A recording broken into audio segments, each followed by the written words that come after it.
Now, from Future Entertech comes the latest killer app, Sicker, taking care of tomorrow, today. Call in sick while avoiding accountability. I couldn't believe it. I had this super hot guy stay over, and I just couldn't even. All I had to do was answer a few simple prompts. Dear boss, with my deepest regrets, Angela. am unable to perform my duties today due to No, I'm sick. Stomach, headache. I'm sick. sincerely. Angela.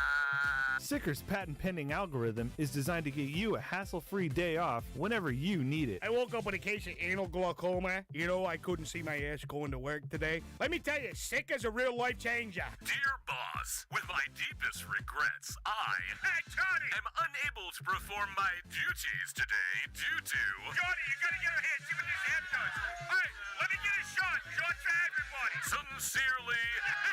Sicker, taking care of your tomorrow, today.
Welcome, everybody, to a new episode of Owen and Dirt's Pop Culture Radio.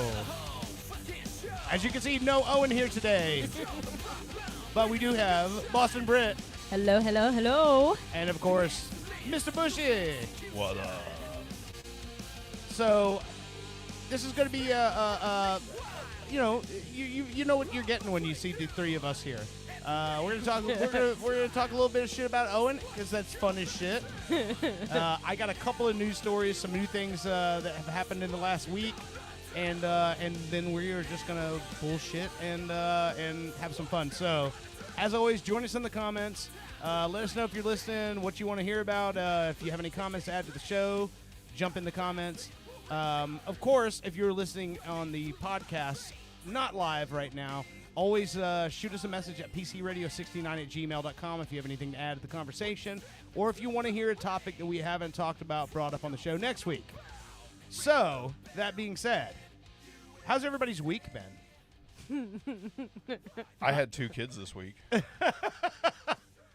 Actual babies or shit babies? I mean, if you count video games, actual babies. Oh, shit. Yep. Okay. I'm a builder. I married the architect in the town. Kind of a power couple thing going on. Okay. Which game is this?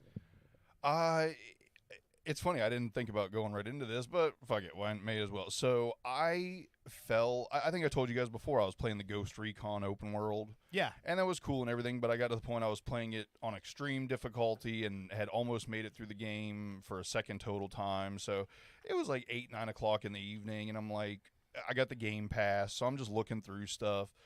I like building games. You know, right. The last one that I was really into for a long time was that Ark Survival Evolved, which is basically a builder game, but it's in a land with a bunch of dinosaurs that you can tranquilize and capture and all this shit. Okay. So I like building games, but a lot of times building games, that's what the game is. There's not a lot to it other than building. It's kind of on yourself to find things to do or create a narrative, so to speak. You know, it's just, here's the building game, here's this world, figure it out. Have at it, yeah. You know, and so that's 100% what I assumed this game to be. It actually looked very childish, and I thought I was going to download this shit and maybe put 5-10 hours into it. There's a lot of games that I'll just download for one night and never play it again. Right. Yeah. Just sort of test the waters, see what it's up to. Yeah. 28 hours later, longest single gaming session I've ever done in my entire life, and I didn't even Wait, 28 hours uninterrupted? I mean, other than in the bathroom or a Oh, snack man. or straight. Did you That sleep fuck at it. all? That's actually why I have not recovered from that. Oh man. Because then the next day I did like 18 more hours. So it wasn't even like and then I've managed to finally be scaling it back. 117 hours to get through the storyline. Oh my god. So you finished the game? The game, okay, air quotes, the game. Yeah. Yes, I finished the storyline, and even if I was to take out maybe 20 to 30 hours of sandbagging, Yeah. and I don't even know if you can call it sandbagging in a building game because it's just building. You're expanding your workshop and shit. Yeah. You're stacking some bread. So you can get more stuff, more flower beds and shit. Yeah. But no, this game truly amazed me because not only is it a build game that has a very cool, cohesive storyline, the best game to do like pop culture, like say South Park does pop culture, Yeah. was Borderlands. The Borderlands series of game has always been very pop culture. There's a lot of tongue-in-cheek references and stuff like that, and no other game has really hit that level. And Borderlands is more of a teen to adult game. This game, 100%. I would say is perfectly fine for maybe like a 10-year-old. You know what I mean? Okay. It looks like Zelda. Oh wow. Okay. That's like the level of graphics it is. And what's crazy too is this giant storyline takes place in what is a relatively small. The game's only like 30 gigs. Okay. Which is insane. Most Right. games anymore like 80 to 100 and the new fucking Call of Duty is like 220 gigs or something. Oh, It's wow. fucking Gracious. stupid. But no, I was so impressed with this game in every way. A building game that does building great. Like everything was very simple and easy to do. Building games can get really old if everything, like every time I go to move this wall, it doesn't snap right or lock right. Yeah, Everything yeah. just works perfectly. Huh. And for a game series I've never heard of in my entire life, apparently there was one before this called My Time in Portia. I thought it was Portia because of Portia, but then I heard them reference it in this game. They referenced the other game, and even all the reviews. By the way, this game, like solid 5-star reviews. And anybody that doesn't give it a 5-star review, you can tell by what they wrote, they're probably just not a fan of building games. Yeah. You Right. know what I mean? Right. But yet again, this game is so much more, and it's one of those things where there was more swerves in this storyline than an M. Night Shyamalan movie. And it just, every time I thought the game was coming to an end, where I mean, I've played 100, 200 different video games in my life.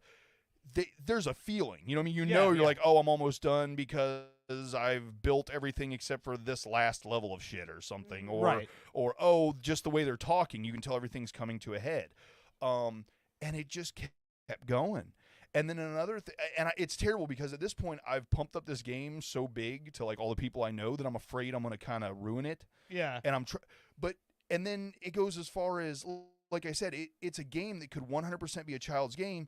But not only does this game have an amazing storyline, it really keeps you intrigued, well written. There's like 42 people in the town, and every single NPC is a personality of their own. I'll ruin a little bit. Like there's a rancher guy. Yeah. And he says really smart philosophical shit, but it's like really lengthy and drawn out to the point where even your replies will be like, keep listening, struggle to keep your eyes open. You know what I mean? Persist through, you know what I mean? So every single NPC out of 40 NPCs is their own thing. You feel, for a game that looks super cartoony, it does like a living world better than almost any game I've ever played. Oh wow. Like you really feel like a camaraderie with What's this. the name of the game again? My Time at Sandrock, and it's all Sandrock, basically about okay. building this town up in a desert that they're trying to greenify the desert. Okay, so they're trying to make a civilization in a place that's not inhabitable. Right. So here's Okay. the crazy. I have not got to, in my opinion, what is the best part of the game. This game. So a lot of newer games, we've gotten to the point where it's trying to be woke, but it like Yeah. really pushes it. Choose Yeah, your yeah. choose your pronouns. Right. are you gay or straight? You know what I mean? Yeah. They'll ask you. This game encompasses everything and doesn't force anything down your throat. Okay. You know what I mean? Yeah. Right from the start, it's not select a male or female character. It's just here's all the options. Okay. You yeah. can be a dude with boobs, you know, Yeah, and, yeah. Then, and then in the Man, I wish I could be a dude with boobs. well, I mean, you're working Well, on I it. mean, I'm not. I mean, I could wear. I think he means like actually have knockers. Yeah, Right. yeah. It's the nipples, really, right? Because even I've got boobs, but the nipples just Well, aren't. yeah. You know what I'm saying? Like, you know, you wouldn't want to see these in a fucking, push-up bra. You know what I'm saying? I want like actual. I mean, speak like, for yourself.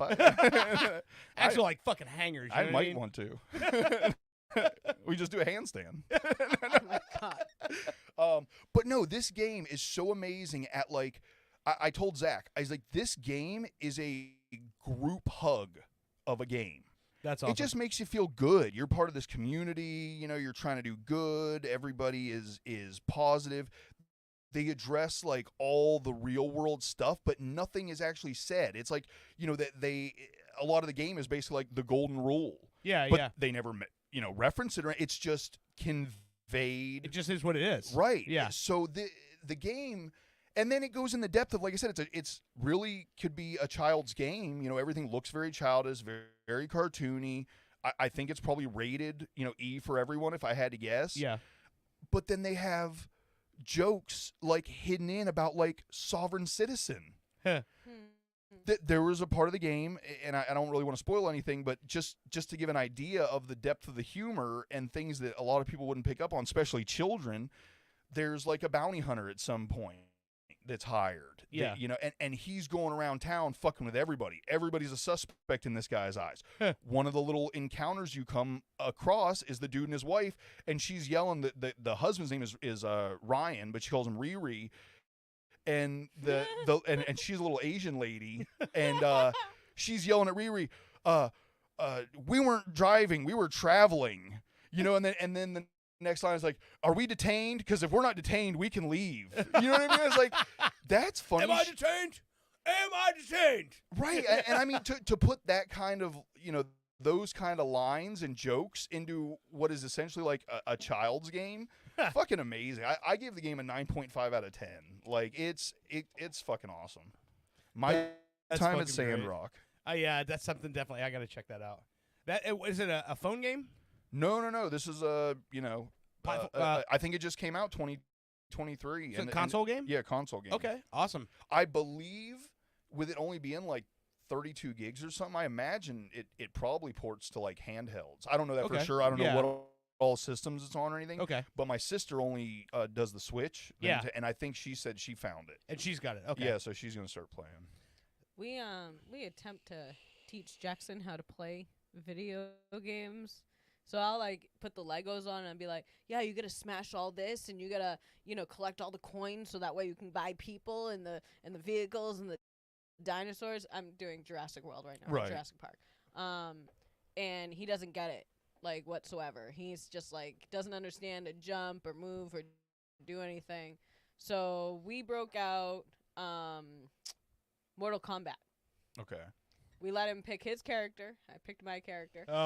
Oh man. And, Owen showed him what buttons do what and everything.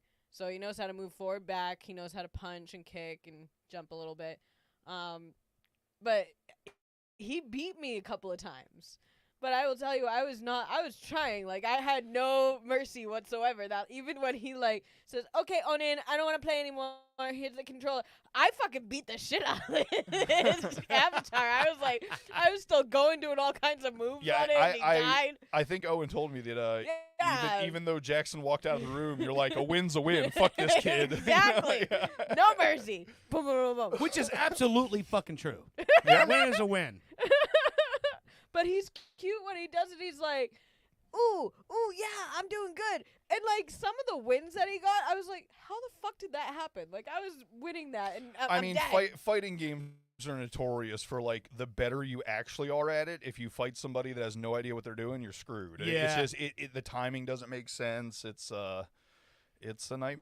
Man, there was a period of like, from 2011 until 2017 when my PlayStation 3 was finally stolen, I played Fight Night Champion on PS3. That's it was a boxing game. It's the last boxing game that's ever been put out by any of the major platforms, other than like Apollo or Apollo Creed or whatever, you know, the movie based ones. Yeah. But where it was actual fighters on it, and I played that in the online tournaments for fucking 6 years. And I used to, and I loved like the whole science of it. I used to be a boxer. I loved that game because it was so fucking realistic. And I'd go in there with somebody who was just fucking coming in and just throwing punches, and you're like, what the fuck do you even do with this? There's no strategy to it. There really is. Oh, so You don't know how to be good at boxing. Stop beating me. yeah.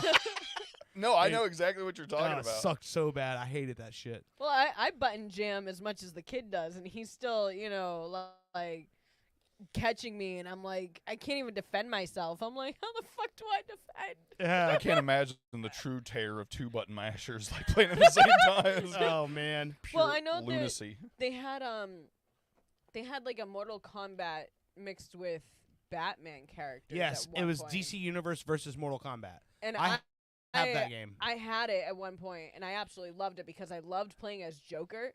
Okay. And he just like he throws out cards. He does throws his hat and different shit like that. Like it was some pretty fucked up shit. But also, you gotta remember how like brutally gruesome Mortal Kombat is for a 4-year-old to be playing it. I'm like, ooh, should we really be playing this with him? I mean, like you can see the neck crack. You can see like the skull and like all the blood everywhere. Pretty I was sure it's like, rated NC-17. It is.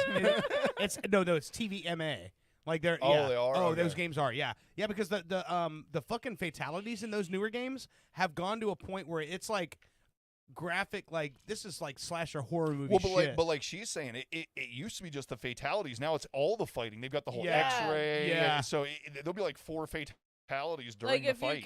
if you can make your like button mash your certain thing that you're supposed to do, then you see like, you know, The the X-ray. stick comes out and it goes straight through the head, and like Yeah. I'm like like So- cringing. There's another series of games. They only made 2 of them, but so I have I'm on the PlayStation Network. I have the PlayStation Plus. So if I want to play my baseball game, MLB The Show online, I have to have the PL, The gold. Yeah, the gold. Plus membership, Yeah. whatever. But the cool thing about it is it has the Game Pass Yep. as part of it, right? So they made 2 games. Deadliest Warrior. Do you remember that show on Discovery Channel or on I think it was on History Channel? Oh yeah. Where Yeah, they they- pit the different types Yes. of warriors Yeah. against each They other. made 2 of those games. It's like Mortal Kombat, but it's like a knight versus a Shaolin monk or a pirate versus something. They're fucking so. The first one is just like I said, pirate, knight, monk, or ninja, all those things. And then the second one is Deadliest Warriors Legends, and they have like Genghis Khan, Blackbeard, William Wallace, and it's fucking fun as shit. Like, and they're just on the past, so I don't know, like, you know, how those games were received or whatever, but me being a fucking history nerd, they're fucking awesome.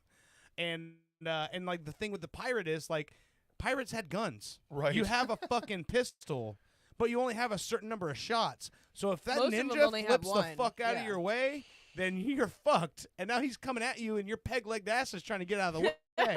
So it's fucking great. I'll take my peg left off and beat you with it. And they didn't skimp on the history, like the actual fucking reality of it. Like William Wallace is a straight up fucking savage.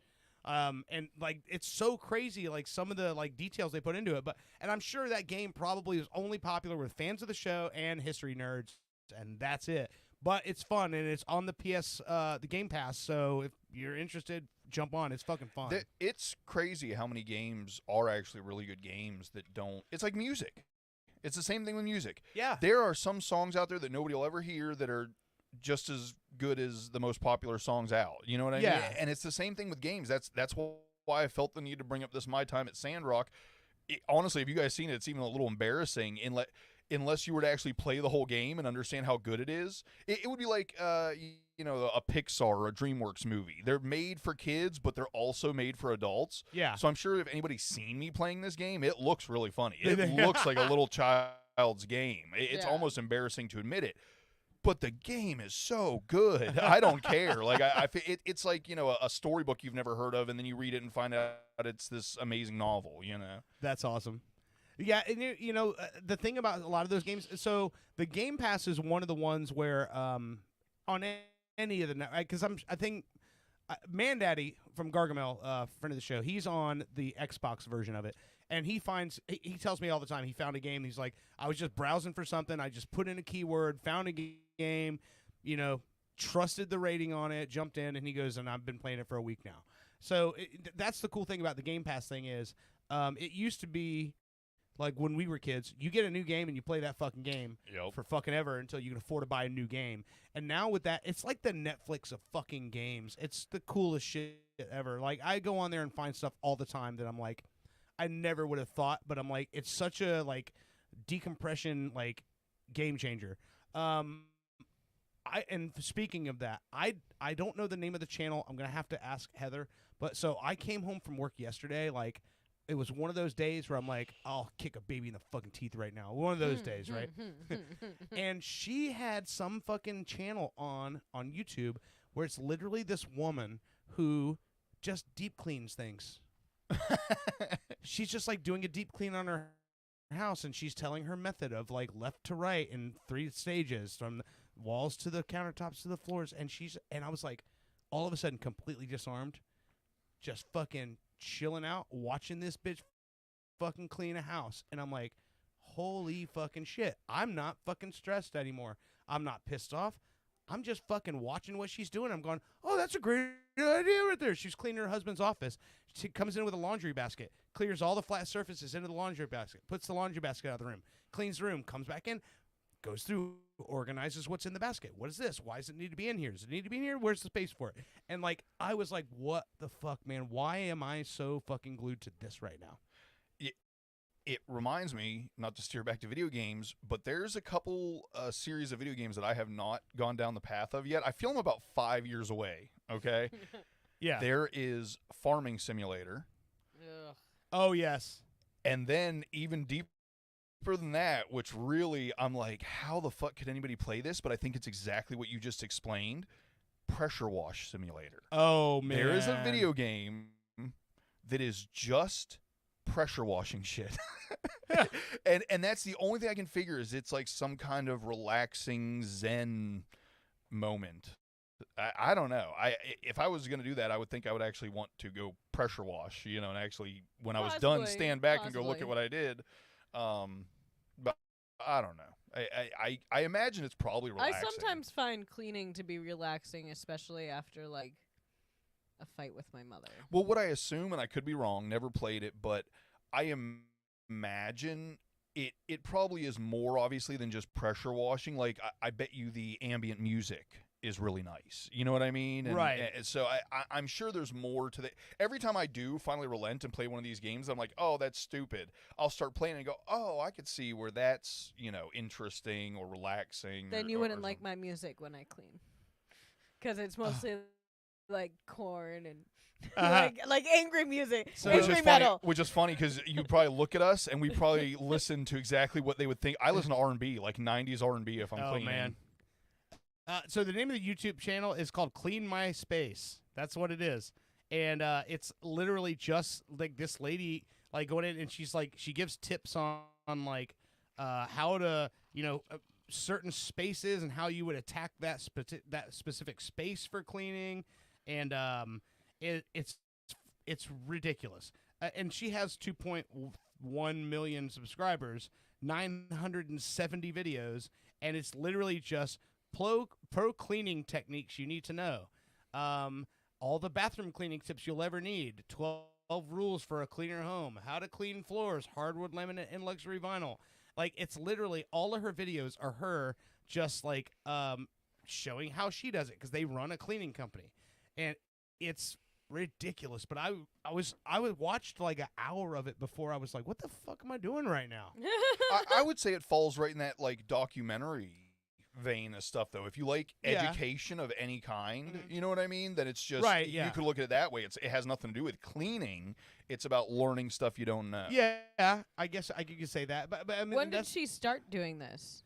Because I know a that- lot of people started like these types of channels. I mean, if she had 900 videos, depending on how often she does it, I'd say at least a year or two.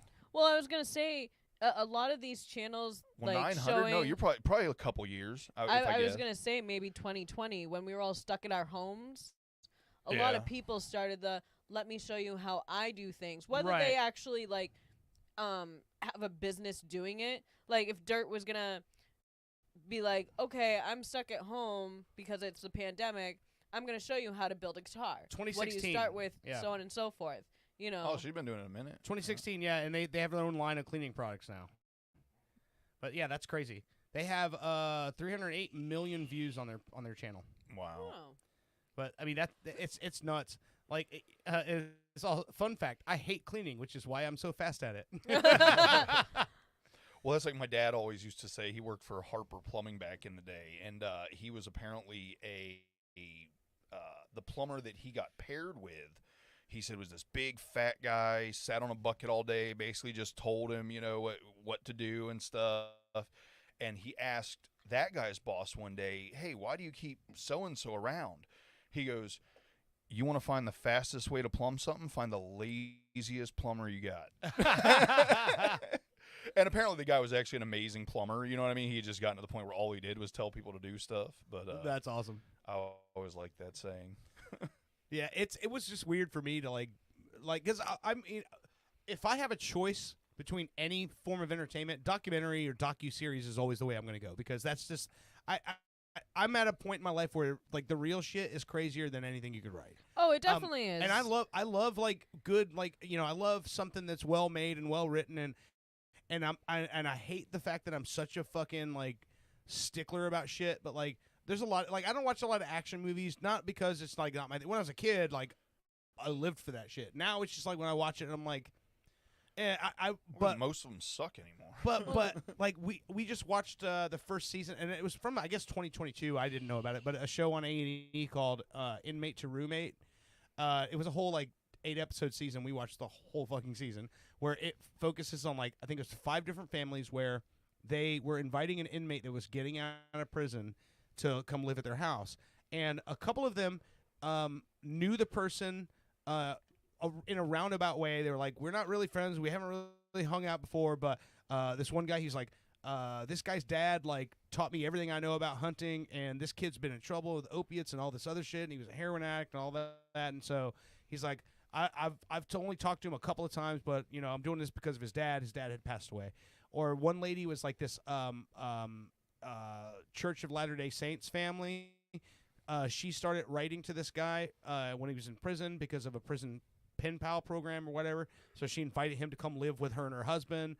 Another guy was like a therapist or a psychologist that worked for the prison system. He said he met this kid when he was 17 when he went in prison. Now he's getting out. He's 25. He invites him to come live with him. And it was just the craziest shit because every single one of them, as soon as I saw the inmate and they talked to him, I go, "That's not going to work." And I was fucking right. I was about to say, I haven't ever watched it. I could probably tell you most of them aren't going to The work. best one was the Mormon family. Oh God. And the guy who they brought in had just got out after serving 18 years. He got a 10-year sentence for money laundering, racketeering, bank robbery, and he was a New Jersey guy. But this God. Bill, why do you guys talk like this all the fucking time, right? Hey, yeah, I'm coming out. Hey, listen. Oh, yeah, all the chicks, they, hey, let me tell you about that one time I ran for them cops. He was supposed to do 10 years, but he escaped from prison, so he had to do 18. Oh God. And they bring him into a house where they're like have a list of things on the wall. No R-rated movies, no cursing, no pornography, Oh my God. no meat in the house because they're vegans. Oh, And this guy's jeez. from Jersey, and he's like, "Look at me, I got my fucking meat sandwich on the floor on the AC vent because I can't put meat in the fucking refrigerator. This is bullshit." And they're expecting that to work. It did not. I can tell you, my father back in maybe when I was in high school, he lived out in like Western Mass, like where it's 2 miles to the next person that lives near you. He did a program where he took 2 inmates at different times into his house. Yeah. And these guys would come to my father's aid for any reason whatsoever. Oh yeah. Like, they are sweet. Like one guy's Omar, he has a family and everything. He used to come to Florida and visit my father all the time. The other one I think was Jesus. I don't remember what they did, but I can tell you they were probably shady characters. Well, And my father at that point in time when he took him in was strong, didn't take shit from anybody, and would probably beat the shit out of them if they did anything.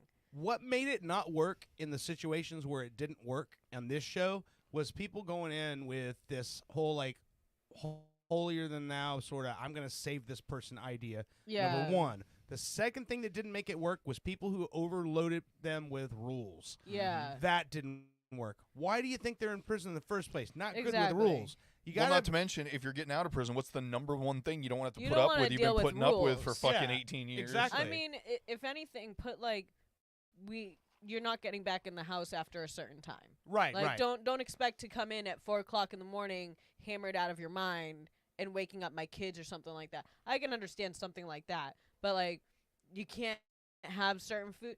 Dude, Yeah. he's been eating prison food for how many fucking years? 18 And you're years, gonna tell exactly, him right. that he needs to eat vegan now? No, I'm Yeah. sorry. That's just not gonna The- work. Get him a mini fridge, put it in his fucking room, let him have his fucking meat in But there. here's the thing too. That guy was a total piece of shit because what he did, what that was so funny to me, is like when she comes down, the lady comes down to the room, and she's the one who had been writing him all the time, and the husband was saying she's got such a good heart, but I really think she bit off more she could chew. She comes down to the room because the husband says the room's a mess. He's not picking up after himself. He's in there talking to his girlfriend that he met through another pen pal situation in California, all hours of the night. They had a 10 o'clock lights out policy, and I'm like, oh, that's kind of like what they have in prison, 10 o'clock lights out, and you're going to tell this guy at 10 o'clock the house goes dark and you got to go to bed. That's like, yeah, high school you bullshit. might as well stay in you just prison. like that's like you got a middle schooler. Yeah, bedtime is 10 o'clock. You give the guy a bedtime, he just got a prison. But the thing was, she comes down to the room and she's like, you really need to clean up, and she's like one of those really meek, doesn't curse, like, super religious, and he goes, are you telling me that? You're coming down here knocking at my door at 2 o'clock in the morning, scantily clad? What are you trying to do? You got a good man up there, and you're coming down here talking to me like this? He doesn't deserve you to come here coming on to me like this. And she's like, I'm not coming on to you, Bill. Oh, you're not. You come down here with your negligee on? And the husband, they catch me, and he goes, we're Mormon. She doesn't have a negligee. Everything she has covers her from head to toe. And he's trying to turn it into this whole like Jersey Italian sort of thing. Look, every woman wants to fuck me. Look at me. I'm a fucking stallion. What do you want from me here? Like, he went directly to that and started will just say, being this big talking guy. And I'm like, you watch these people and you're like, it's obviously that's not the fucking situation. She's trying to mission him is what she's doing. But he automatically goes to that, like, guy on the block, and that's because that's what he is. Like, I don't expect anything different from him than to be that guy. Yeah. But like every single thing they come to him with, he turns into that guy, and he starts calling the husband's manhood into question. Well, you let her fucking control you like this? And the husband goes, she just said she was going to leave the decision up to me. Yeah, that's what she says because the fucking camera's around. She fucking got your balls in a bag, buddy. And like he turns into that guy in every instance. And I'm like, there's no way this was ever going to work. I will say, I think if I'm with someone and they start pen paling prisoners, I'm already out. Like, I don't. She I'm like, did it what as, it was part of I it was get her it. It's was a church religious thing. Yeah, it was a church thing. Still weird to me. Yeah. I mean, I remember in school, I think when I was in high school, now mind you, it was a Catholic school. I think they had us like pen pal, like Navy and Army guys, like that were overseas, like saying, "I hope you have a great Christmas, Thanksgiving." Yeah. But I think that's something that religious customs do is like try to bring other people into their religion by being like, "Oh, hey, we're going to start talking to you and see if we can turn your life around or make sure that you have, family and friends back home, whether you actually." That's for religion. I think the funniest part of that show, though, was that the ones that worked was because they were people who were already strong-willed, like you said, like your dad. Like, there was this woman from Cleveland, Ohio, and she was probably, I'd say, early 60s black woman. Mm-hmm. She had been to prison when she was in her early 20s, almost lost custody of her son because of it. and basically built her life back up. And she was just this old black woman that was respected in the community. Her brother or her son was coming around all the time, and she said it was a friend of a friend that brought this guy in contact with her. He didn't have a place to go, and when he first got out, he fucking asked out. Like, she's like, he shows up that she goes with his brother to the prison with him, picks him up. He comes back to the house, and he's like, and she's like, well, I've got some meals planned out for you. And he's like, well, I got to go see all my homies that I haven't, been seeing in all these time. And she's like, all right, well, I thought we were going to spend some time together, get to know each other. And he's like, we got time for that, but I got to go see all the people I haven't seen. He didn't come back for 2 days. When he did show back up, she let him have it. I bet. And the next thing you know, she's giving him. She's like, I'm not loaning you money. She's like, I'm giving you this money. We're going to a janitorial supply store. I'm going to show you how I clean apartments and houses and office buildings, and that's how I make money. By the series is over, this motherfucker's got his own business cleaning offices, and he treats this woman like she is the greatest thing he's ever met in his life. Those are the people that it works in that situation. Well, She's been there. She's seen it. She's helping him get in contact with his daughter again when his wife wants him to just fucking roll over in a ditch and die. Like, those are the people that it helps. That you have to have someone who's been there before or who's strong-willed enough to tell you go fuck yourself when you're being an asshole. Yeah. You know? Well, I know my father, he came back 100% disabled from Vietnam because, like, his lunacy and bipolar and everything. But he also had my stepsister in the house to take care of. So he has his wife, he has his stepdaughter, and every so often I came up. Yeah. So, I mean, you have to be a strong-willed person to be like, this is how it's going to work. Right. I have other people's lives to look after. Yeah. That you're not going to go near. Yeah. And if you do, I'll send you back to prison. Right. Like, I'll put you in a headlock and bring you there myself. There was the one guy that was the psychologist I was talking about. Older, late 50s, early 60s, white guy with a ponytail, total hippie, hoarder, with a 25-year-old inner city black kid, right? And this kid is talking about this guy going, hey, he was the first person that talked to me like an adult when I was 17. He adores this guy. He gets out. Now he's got his freedoms back. His uncle comes back in. His uncle dresses like a Muslim prince. And so he's talking they're sitting at this little like brunch table on his patio, and he's like, yeah, my homie's getting out of prison pretty soon, and I'm gonna go hook up with him. And the mentor goes, you're on parole. Yeah, he's you're on not parole. there's He's like, you can't limitations. Yeah, You're not supposed to hang out with parolees. He's like, you can't hang out with other felons. Yeah. He goes, so what are you gonna do if you see him around the house? You're gonna call the cops on me? And he goes, well, that's what I'm supposed to do. And so the guy flips out and moves in with his uncle. Month later, he's back at this guy's house, and he's like, "Hey, man, I fucked up. I'm sorry." But he's like, in our culture, anybody who says they're gonna call the cops on somebody, he's like, that's like we don't take kindly to that. Yeah. He's like, but I understand. Next thing you know, this guy's got him like on the track. He's got a job. He's like working his way through, and it's not one of those situations where you're like, this guy has pity for him. He's like, no, you're fucking smart, dude. He's like, you got all this opportunity. Like, don't to turn piss your it life away. around. Just do something with it. Like, you have all these tools. Like, use them. You know? Exactly. Don't piss on the I can't remember the saying. Never mind. The hand that makes your food. Yes. Don't piss on the hand that makes your food. That's the that's saying, cool. right? I believe so. That's But, I cool. mean, this guy I is think it's giving you don't a bite place the hands to... that feed you. You're right. Yeah. That could be it, too.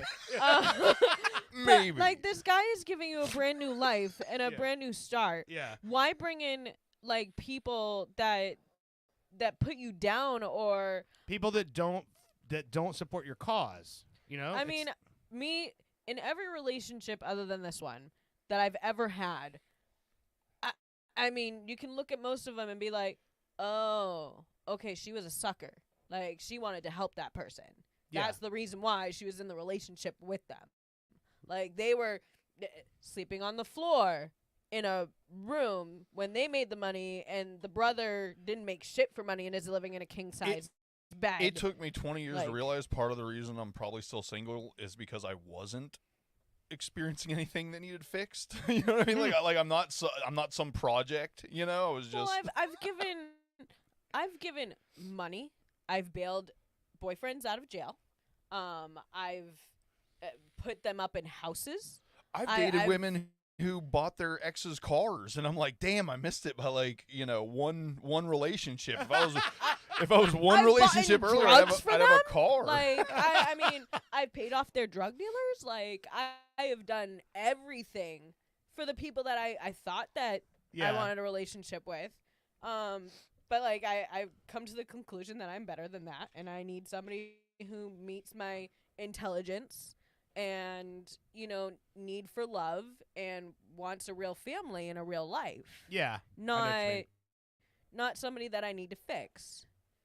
Yeah, and that's the thing too is what you see like recurring time and time again in all of these type of stories is that you see people who have, and it's obvious, you know, they were on the wrong side of the law, so they're used to.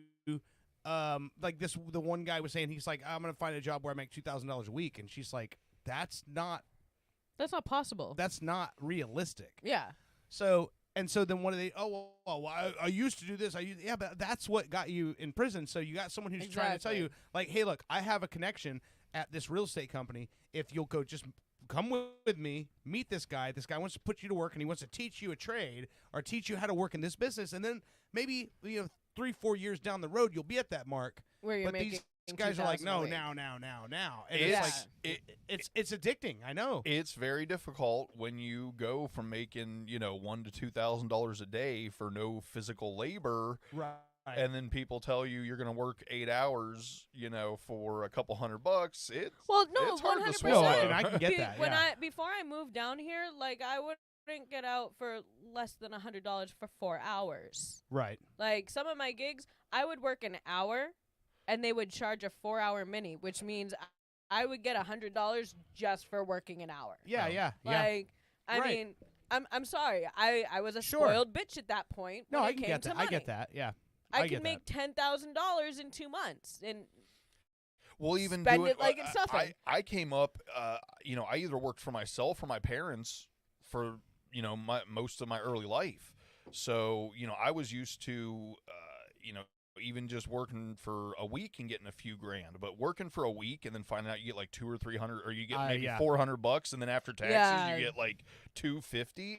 Is just insane when you're like, I could, because also many times working for yourself, you would get those jobs that you bid for 2 or 3 days, and maybe stuff goes right and you make $1,000 in a day. Yeah. That was less often, than what would really happen. A lot of times it was the opposite. You'd bid a job for, a couple grand thinking it's going to take you 3 or 4 days, and then almost 2 weeks later you didn't know that the roots from the palm fronds covered the entire fucking property. But now you also gotta realize there are other people out there that are bidding for the same jobs. So if you come in at, say, okay, this job's gonna probably cost me like $6,000, I'll eat 1,000, let me bid at 5. You have somebody who's gonna lowball just to get the fucking work. Yeah. And that's the thing that sucks, especially for like homegrown businesses, or because you have these multi-million-dollar contracts out there, contractors who are like, oh, well, I can do it real cheap and still,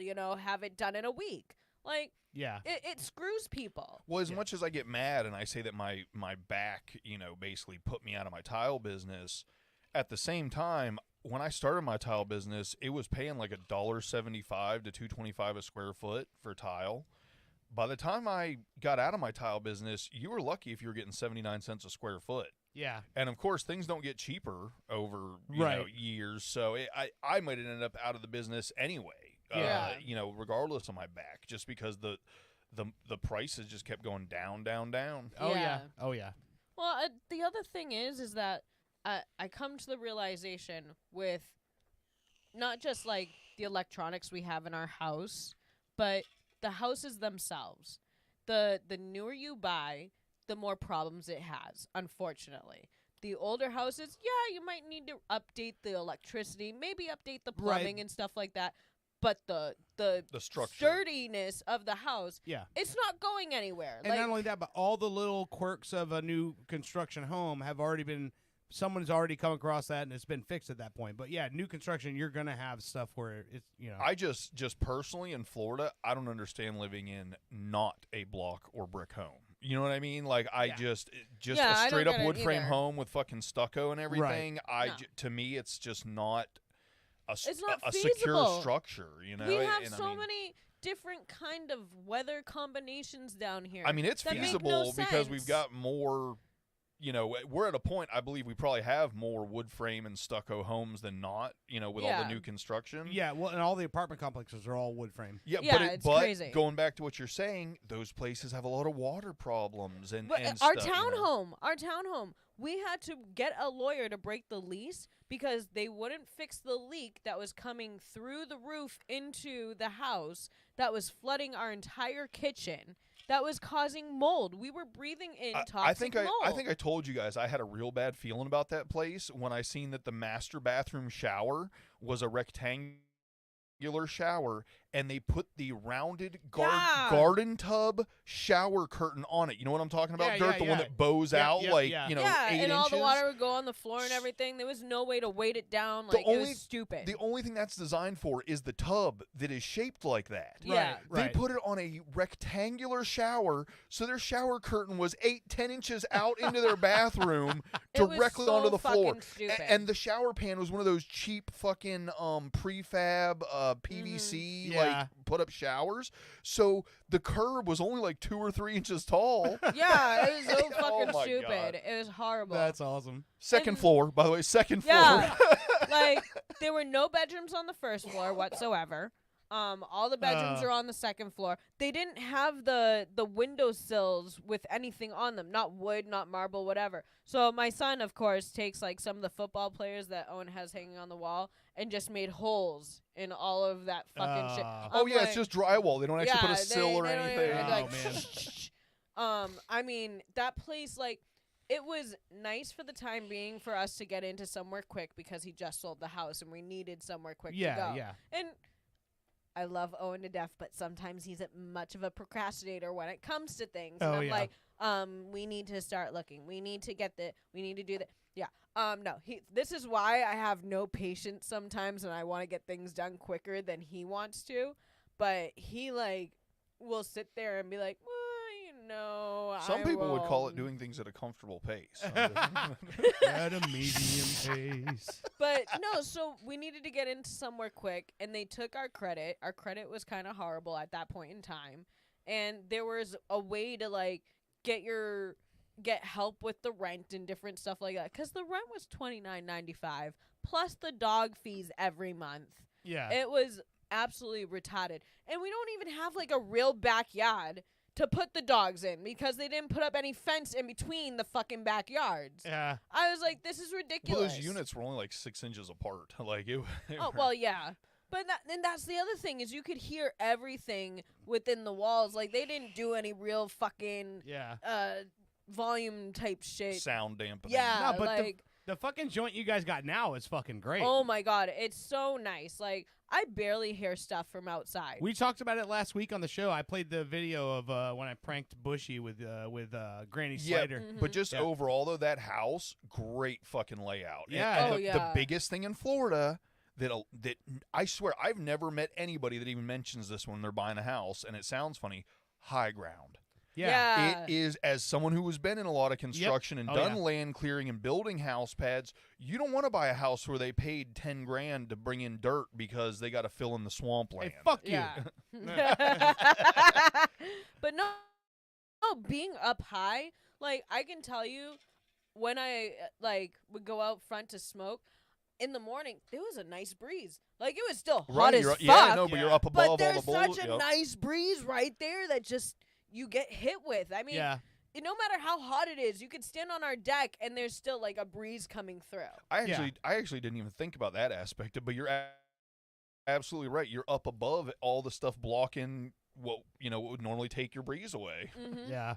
That'll make it really good for grilling too when y'all start grilling out there. It's Oh, nice. yeah. Well, with gas it doesn't matter, but with charcoal, it's nice to have a breeze where you know exactly Oh, how yeah, to turn yeah. your, because we're on the little lake there, and where I set the Oh. grill on the table, we always have a breeze coming off that lake. So Yeah. I always turn my grill vent so that it's blowing. You know what I mean? It's a nice And little. not to like get into a subject of that, but when you brought a charcoal, so we had a propane grill forever, which by the way I put it at the curb, let whoever take it. I don't know who took it, but you brought that charcoal grill over here the day you made the ribs and everything for us, and now Heather has started grilling constantly. She grills all the fucking time with the charcoal grill, and the smell, everything is fucking great. Like she was grilling fucking frozen bagged vegetables because she ran out of stuff to grill, and it was fucking great. And then for July 4th, her and I went over to Fritz's house, and him and Darcy, Dan and Keela. Dan is Bud Heavy in American Party Machine, our intro music. He's the bass player. He's also DJ Shakes Vanilla with Luscious Lisa, and he was also the bass player in Moon Men from Mars. So, you know, just the three couples hanging out, and Jeff texted me that morning, and he's like, hey, do you have a grill you can bring over? And I'm like, I have a grill. I was like, I have a charcoal grill. He goes, cool, that's what that's what we want. And I'm like, fuck it, I'm not bringing this grill over there. So I went to Walmart, I bought him a fucking charcoal grill, same grill we got out here, and I bought him the little fucking starter chimney charcoal, and I brought it over there, and that motherfucker's gonna be grilling shit constantly now. It's just really funny because you know, if you count Heather as one, Yeah. now Fritz is two. Yeah. Zach, my buddy, kind of started doing the same thing when got it, and then apparently so he lives with his ex-girlfriend's parents, like they're all still friends and everything. Mm-hmm. And for Father's Day, the whole family was talking about buying him this expensive gas grill. And Zach brought up, hey, my buddy says, screw that, buy this, you know, $30 charcoal grill. Yeah. And then once it rusts out or, you know, you just buy a new one Another because one, it's yeah. $30. Yeah. And apparently that really caught on over there too. So we're talking about in the last year, I've introduced 4 people to cheap charcoal grills. That's fucking great. Oh, man. So I want to take a quick break here. I've got a couple topics I want to jump into for the second segment. But so this musical guest, speaking of 4th of July, Mr. DJ Shakes Vanilla, Bud Heavy, whatever incarnation you want to you call him, he introduced me to a musical artist that I had not heard of before. And we were sitting there around on the back patio at Fritz's house listening to this music, and we were like, oh, holy shit, this is really good shit. So I wanted to make this person my musical artist of the week for a couple of different reasons. Number one, the music is fucking great. Number two, this guy is such a fucking catfish. I'm gonna start the song. This is a track. This is his most listened to track on Spotify. I'm playing the YouTube version because this is him live on KEXP. This is a live performance, and then I will turn my iPad here up so that you guys can see this guy. But this shit, listen to this fucking...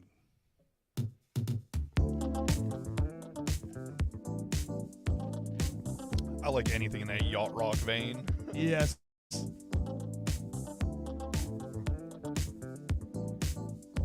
I'm already taking my pants off.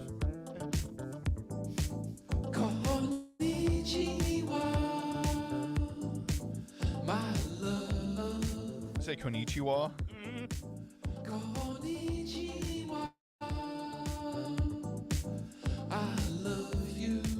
This is current, by the way. You know it's true. Sounds like some riff raff would do. That I love you. I give you my heart. Fucking bass line. Yeah. Right from the start.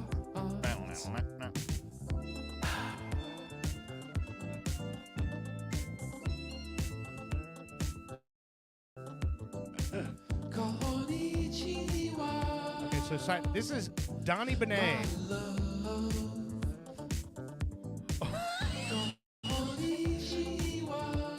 He looks like what's the Gallagher? Yeah. He looks like fucking Gallagher. Yeah. Flowers every day. There's nothing wrong you can say. Loving you, it's a treat. It's funny because when you disclaimed that the dude obviously was kind of, off looking. Yeah. That's almost what I seen, minus the bald mullet. Yeah. I didn't think about the bald mullet. Watch this guy dance. He's grooving, man. He produces all the tracks himself. Look at he's got his laptop up there. Let's take the next step. You won't regret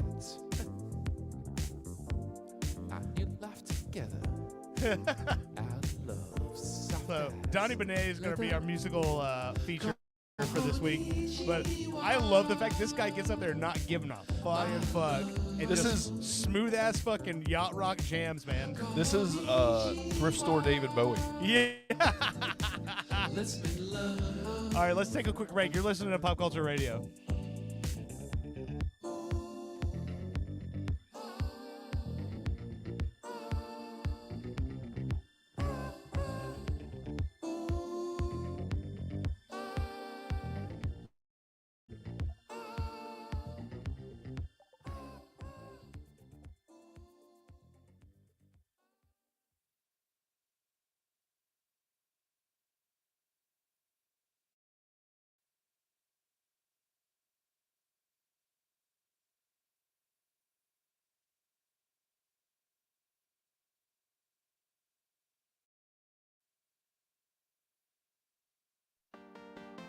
From PP Boy Records, the 28th installment of the #1 compilation, bringing your favorite songs from the early 21st century.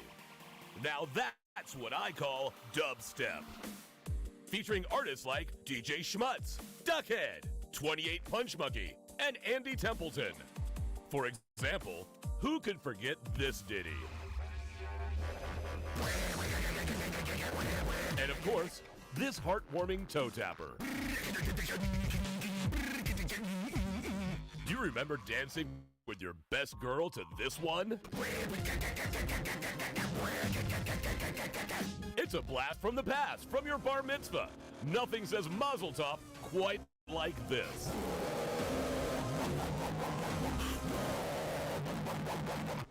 Now that's what I call dubstep. Only on PP Boy Records.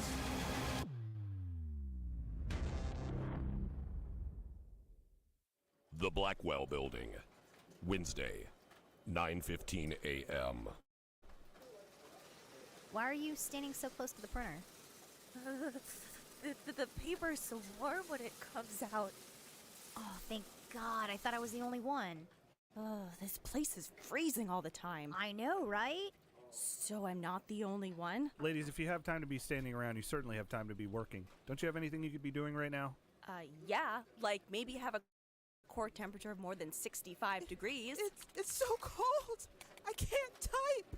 I don't know. It seems fine to me. I just get back to work. That's all I want. I can't. Someone needs to take charge around here. Someone needs to light a fire in this bitch. Give me the papers, Alice. Wait, what? Men are always telling women what they can and can't do with their bodies.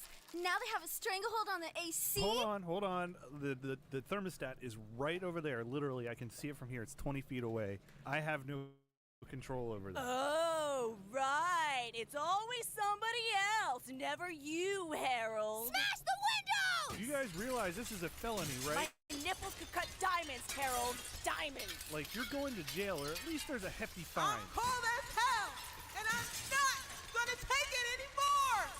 Did you know male-controlled thermostats are the #1 leading cause of workplace violence? Don't be Harold. Always keep your thermostat set to 82 degrees. It's the only way to stay safe. It's been called this year's sleeper hit. Prime time tomorrow on Orlando's Super TV 3. Where's the go, Miero?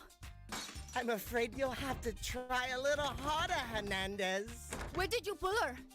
She's too big to fit in these drawers. And she's made of bony skin, not invisible matter.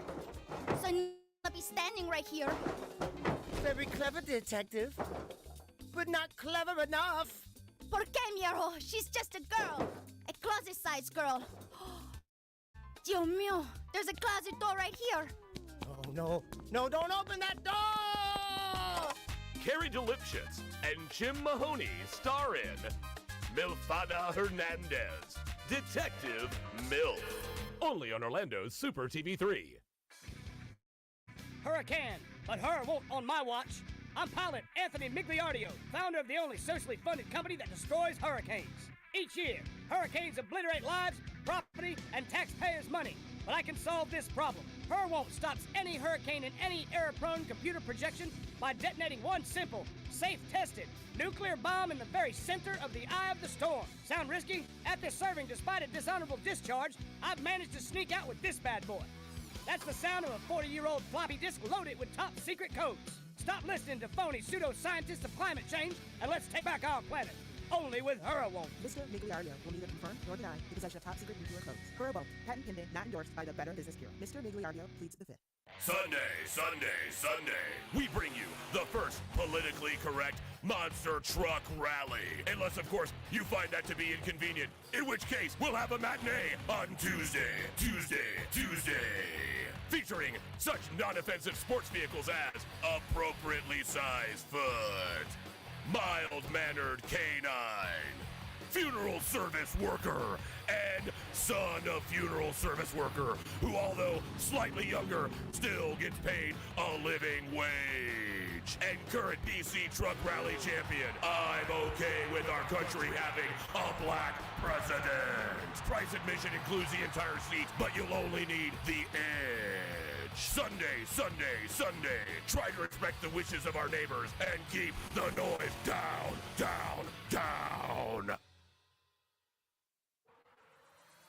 Tonight at 9 on Orlando's Super TV3. She's a nun with a secret past. I must confess, I've never ever taken confession, never. He's a 12-year-old genius who plays by his own rules. Oh, DDoS hack of NORAD? Child's play. First, soccer practice. Together, they are Penguin and the Rookie. It's never gonna work, Rookie. That's what my mom said about birth control. Two paths, one journey, where salvation and puberty collide. Defuse the bomb already, honey. I can still catch happy hour. Chill out, you old bird. I have 15 seconds and 10 are for boobies. Start the habit. Penguin and the Rookie on Orlando's Super TV3.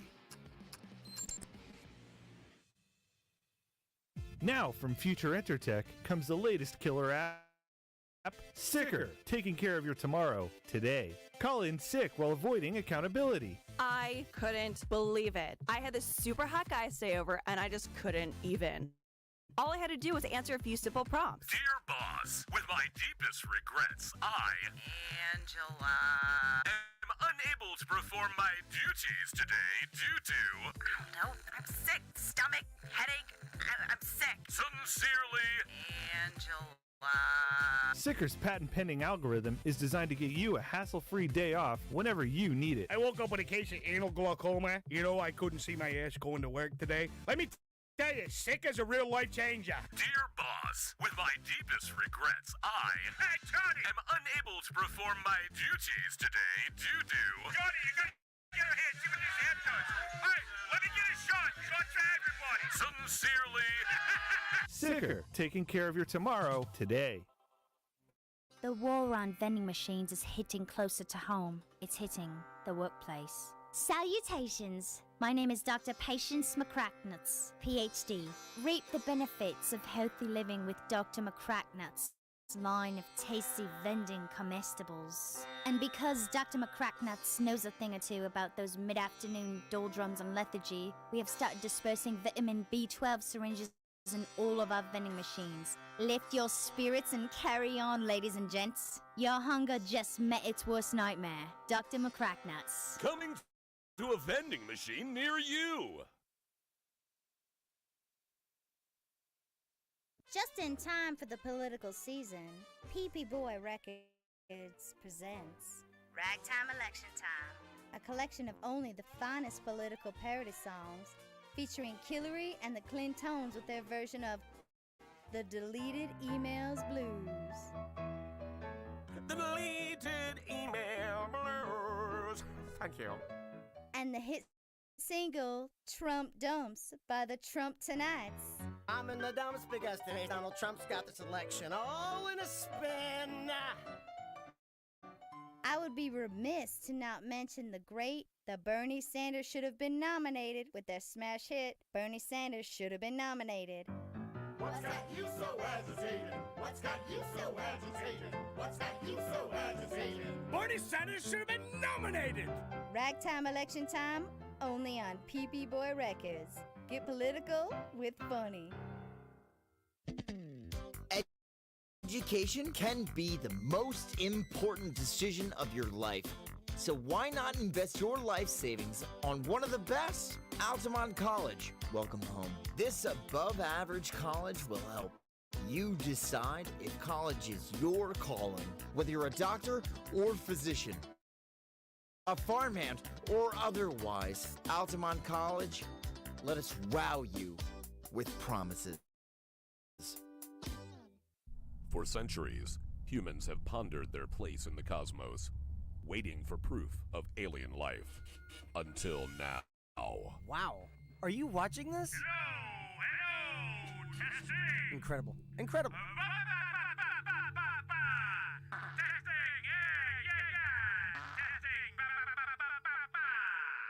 We listened. For the first time, they have made contact. We are not alone. Feels good to get this thing off this helmet, yeah? This thing gets ripening, you know? I've been fighting in this thing. Fighting in this thing since Pluto. You know what that smells like? Fighting in this thing, it's just recycling in my helmet here. How you doing? But were we ready? France now leaving the European Union, that makes 12. Oh, the humanity. Hey, come here, put my finger. Some hot chili here. Come here, come on, pull my finger. I got a hot one in the tube. Come on, pull it. Hi, Mr. President. Can humanity survive? He can't be intelligent life. Had we built that damn wall. Tune in to Fartificial Intelligence, only on Orlando's Super TV 3. Do you handle sensitive information across your servers, but hate taking the responsibility of serious repercussions if they're mishandled? Introducing Hillary Mail. It's like Snapchat for national secrets. My ex must have accidentally sent me nudes. What? No way. Should I open it? Let me see. Yeah. No way, Jose. Or in Espanol, soy tu abuelita. Nothing sticks on Hillary, and it shouldn't stick on you. I just emailed my boss and told him off. Aren't you worried you'll be fired? Nope. I mean, you're gonna be fired. I got Hillary Mail. Mike emailed awfully late. I stand with you if you stand with me, regardless of what you stand for. Hillary Mail, for when you just want to do whatever you want to do. I'm Sergeant Barkus Clayton. In the 2 decades of my professional career in Central Florida, nothing has twisted up my gut more than the cowards who've taken the baby swans from Lake Eola. The poor Mother Goose calls day and night for her babies, and now she's calling me. The so-called Signet Caper is nothing more than a depraved, hollow individual seeking out the most innocent life form to torment and terrorize. I vow to track these suspects down using force if I must. If you are the one who did this heinous crime, me and the crime ender's gonna find you. Only a jackass would do something that stupid. Or maybe you don't have a brain in that ugly head of yours. If that's the case, I can't help you. But I will find you. And maybe, if you turn yourself in, I'll go easy on you. But rest assured, Central Florida, Sergeant Barkus Clayton will be vigilant, ever present, gun in hand, and law on my side. I will not lose this fight. And you can take that to the bank of Lake Eola.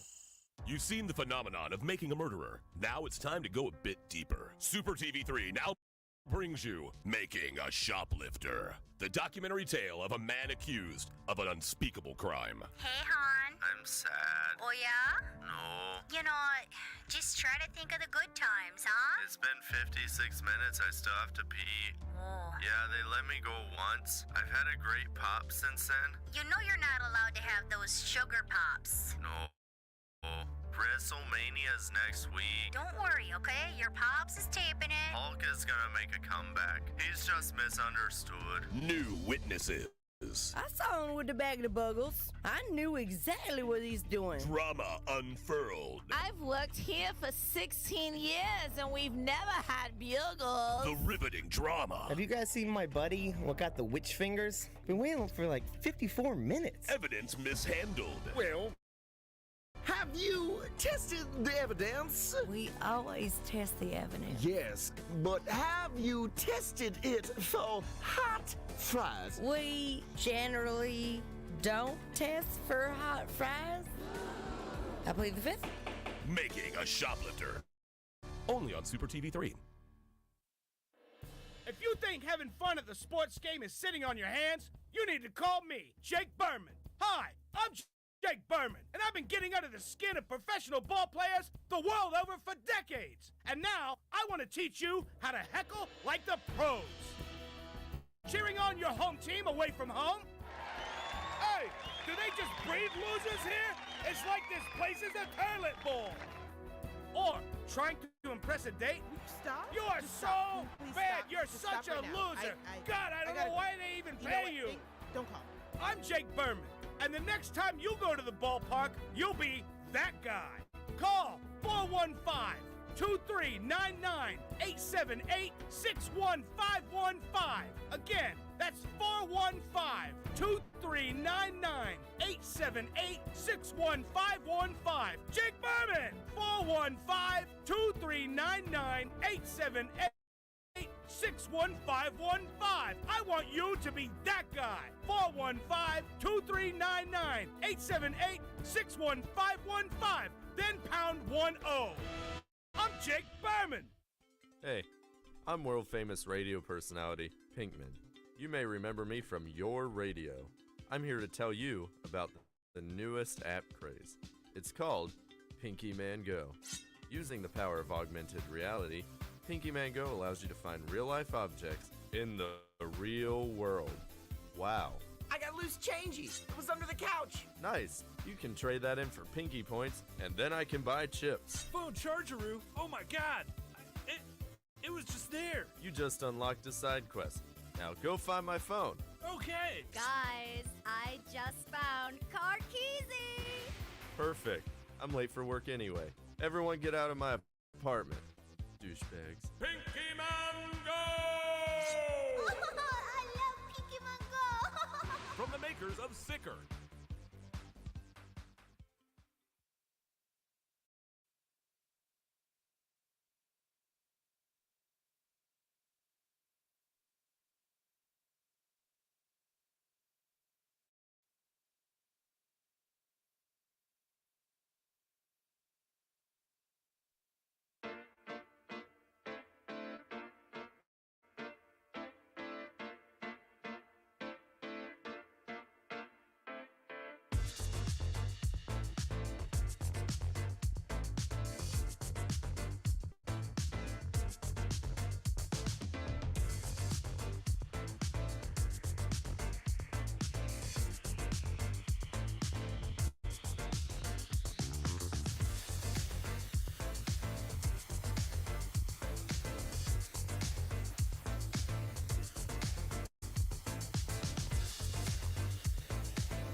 Welcome back to Pop Culture Radio. This is Donny Benet from his new album, Infinite Desires. This is the track American Dream. I'll tell you, this guy is guy's a lover, not a fighter. I'd definitely be jamming this on the way home. Yeah. You know, on my Facebook it says that I'm a lover and a fighter. That makes sense. Listen to that hook.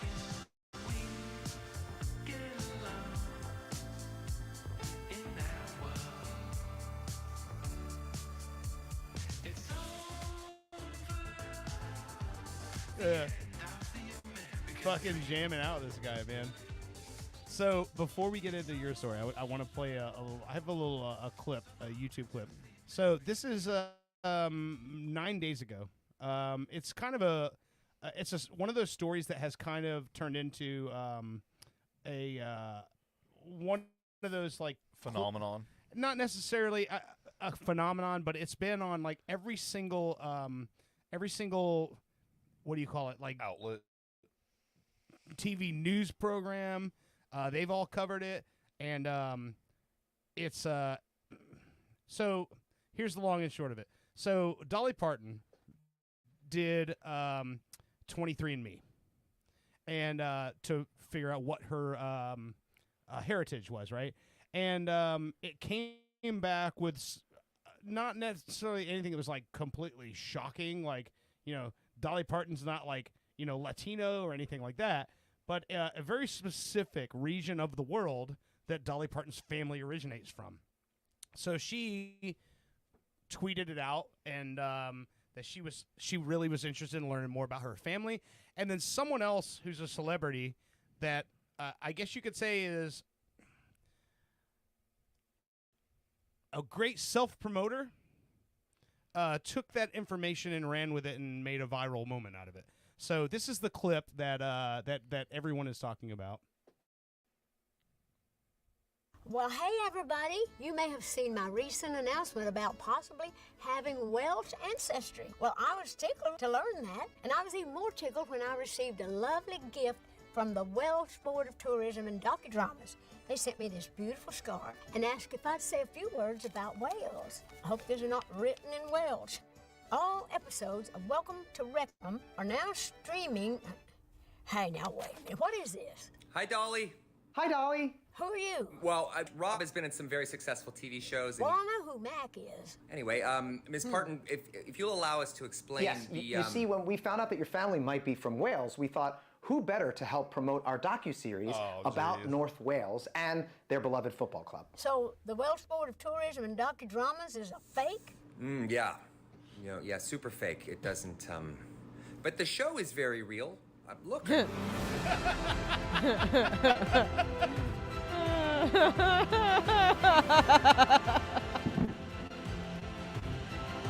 Wrexham is the most special gift I've ever had in my life. Well, that is just so nice, it makes me kind of homesick. Oh, thank you, Dolly. That really means a lot. You know, Ms. Parton, the show's theme song is actually, it's about singing when you win. So, Hey, I was don't push it, other guy. loud and clear. Okay. Don't push it, other guy. Oh my goodness. I like when he goes, well, you know, Rob's been in some very successful TV shows, and she goes, I know who Mac is. I swear, it's like these dudes are smart enough. They're sitting around and they're like, how could we make what is already the most wholesome story of the year more wholesome? how do we sprinkle a little more wholesome on there? Yeah, you get Dolly fucking Parton involved. But it's like completely true. Like, she did her 23andMe, and it turns out her family has Welsh heritage. And so, of course, Ryan Reynolds and Rob McElhenney are going to jump on that. Yeah. So, but how amazing would that be to get Dolly Parton to a Wrexham game? Yeah, exactly. Like, is there a better guest that you can go, hey, Wales, hey, all of the people of Wrexham, come show up today, come welcome Dolly Parton to Wales. Like, how crazy is that? That's fun. That would be awesome. The only one better would be Betty White, if she, right? Yeah, If she hadn't died yet. yeah. Honestly, I thought you were going to tell me somehow that Betty White and Dolly Parton were related.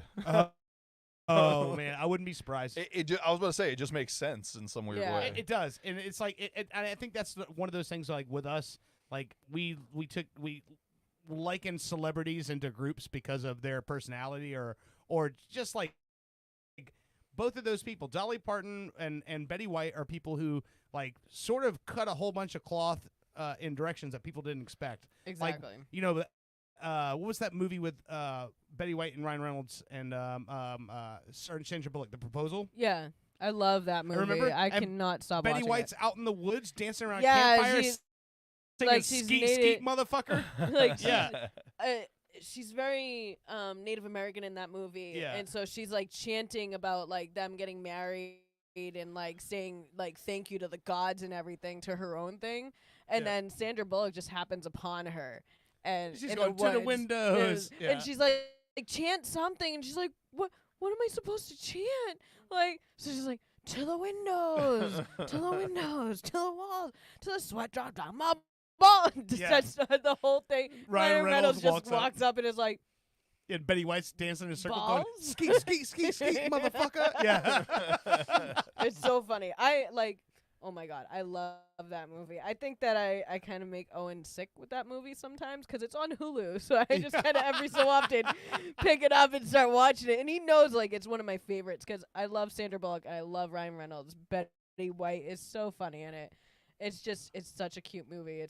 It's really funny. I love it. I don't know if I've ever seen it. The premise of the movie is that Ryan Reynolds is Sandra Bullock's assistant, like he's like her, administrative assistant, and she's an uptight bitch. Yeah, and so she pretends that he's her boyfriend in order to like. She's Canadian. Yeah. And they find out that her visa has not been renewed at the company. Like, the company finds out that she's in America illegally. So they're Spoilers. trying to send her back. And so, like, in this meeting, Ryan Reynolds comes in to try to get her out of the meeting. And she's like, no, go away. And then she has, like, this idea pop in her head, like, oh, well, we're getting married. Yeah. So, that should work everything out, right? And he's looking at her like, what the fuck is going on here? Like, everybody hates this woman. She's like the demon that you don't want to deal with at work. So he's like, I hate you. Like, I don't go see my family for holidays because of you. So Betty there's White- like they're already married. yeah, exactly. Betty White plays his grandmother, I think, right? Yeah, and she's supposed to be having a 90th birthday party. So Yeah. he's only allowed to go visit his family every 3 years because of his work schedule that she makes for him. So this was the year he was going to go visit, and now he has to bring her with him and pretend that they're getting married. And hijinks ensue. Right. Beat me to it. Yeah. But no, it's such a great movie. I love it. It's heartfelt and comedy filled and everything. Well, do you remember Betty White's line in Deep Blue Sea? Oh, no, it was not Deep Blue Sea. It was the one with the giant crocodile. What was that one called? Lake Placid. Lake Placid. You remember it? The alligator out there, and what one of them says, is the beast really out there? And she goes, it is, and I hope it eats your fucking friends. Right. Oh goodness. She was so awesome. She was. Oh man. When she was in Houghton, Cleveland, one of the girls, like when Facebook was really like, big, she's like, "Oh, you should get Facebook. Keep in touch with your friends." And she's like, "If I want to keep in touch with my friends, sweetie, I have to get a Ouija board." Most of my friends are dead. When I was younger, I want to say I was probably like 19 maybe at the time. So I was working in the Winter Park area in the car dealerships and stuff. So we got this idea that like during lunch break, me and a couple of the guys, we would go down and we would just hop on a hole at the Winter Park golf course, like right there. Oh, that and is just not play, what I right? thought you meant. No, and then we would just play through, right? And it worked pretty good for us. Like most of these guys that were playing now, they're all old retirees. And so I hit the ball off this tee, and I hit it over New York Avenue and into the cemetery. And so, and while these guys are waiting behind us to play, and I'm like, fuck. And so I go, I'll just drop one. And this old man goes, fuck that. You play the ball where it lays. And I go, out of the cemetery? And he goes, those are my friends over there, and I don't give a fuck. That's great. That's awesome. Yeah. That's great. That's God. also on a couple levels. That's really funny. So while we're on that, so we got breaking news today before the show started. John Landau passed away, 63 years old. Cancer took him. Was it cancer? I didn't see what it was. Yep. I mean, you're talking about a juggernaut in Hollywood as a producer. When you first showed up, because I know you're more like in on the blockbuster movie type stuff than I am, but I mean, the one that I know right away is like he was one of the guys that was involved in Titanic. Yeah. Like he was the producer of Titanic, right? Yeah. So and others, you were reading me some of the other stuff. Like, what is the other stuff he was involved in? He also was involved in Avatar. I gotta pull it up now. I think you said Honey, I Shrunk the Kids. Yes, he right? co-produced Honey, I Shrunk the Kids. That's a big one. That's one of the greatest movies. Yeah, ever. Rick Moranis. Yeah. Titanic, Avatar. What else? Oh, he was involved in the new Avatar too, then, right? Yes, the new Avatar, and he had 2 more coming up. One in 2025, which is the third one, and one in 2029. Oh, jeez, man. Yeah. But he did Campus Man in 87, then Titanic in 97, Solaris,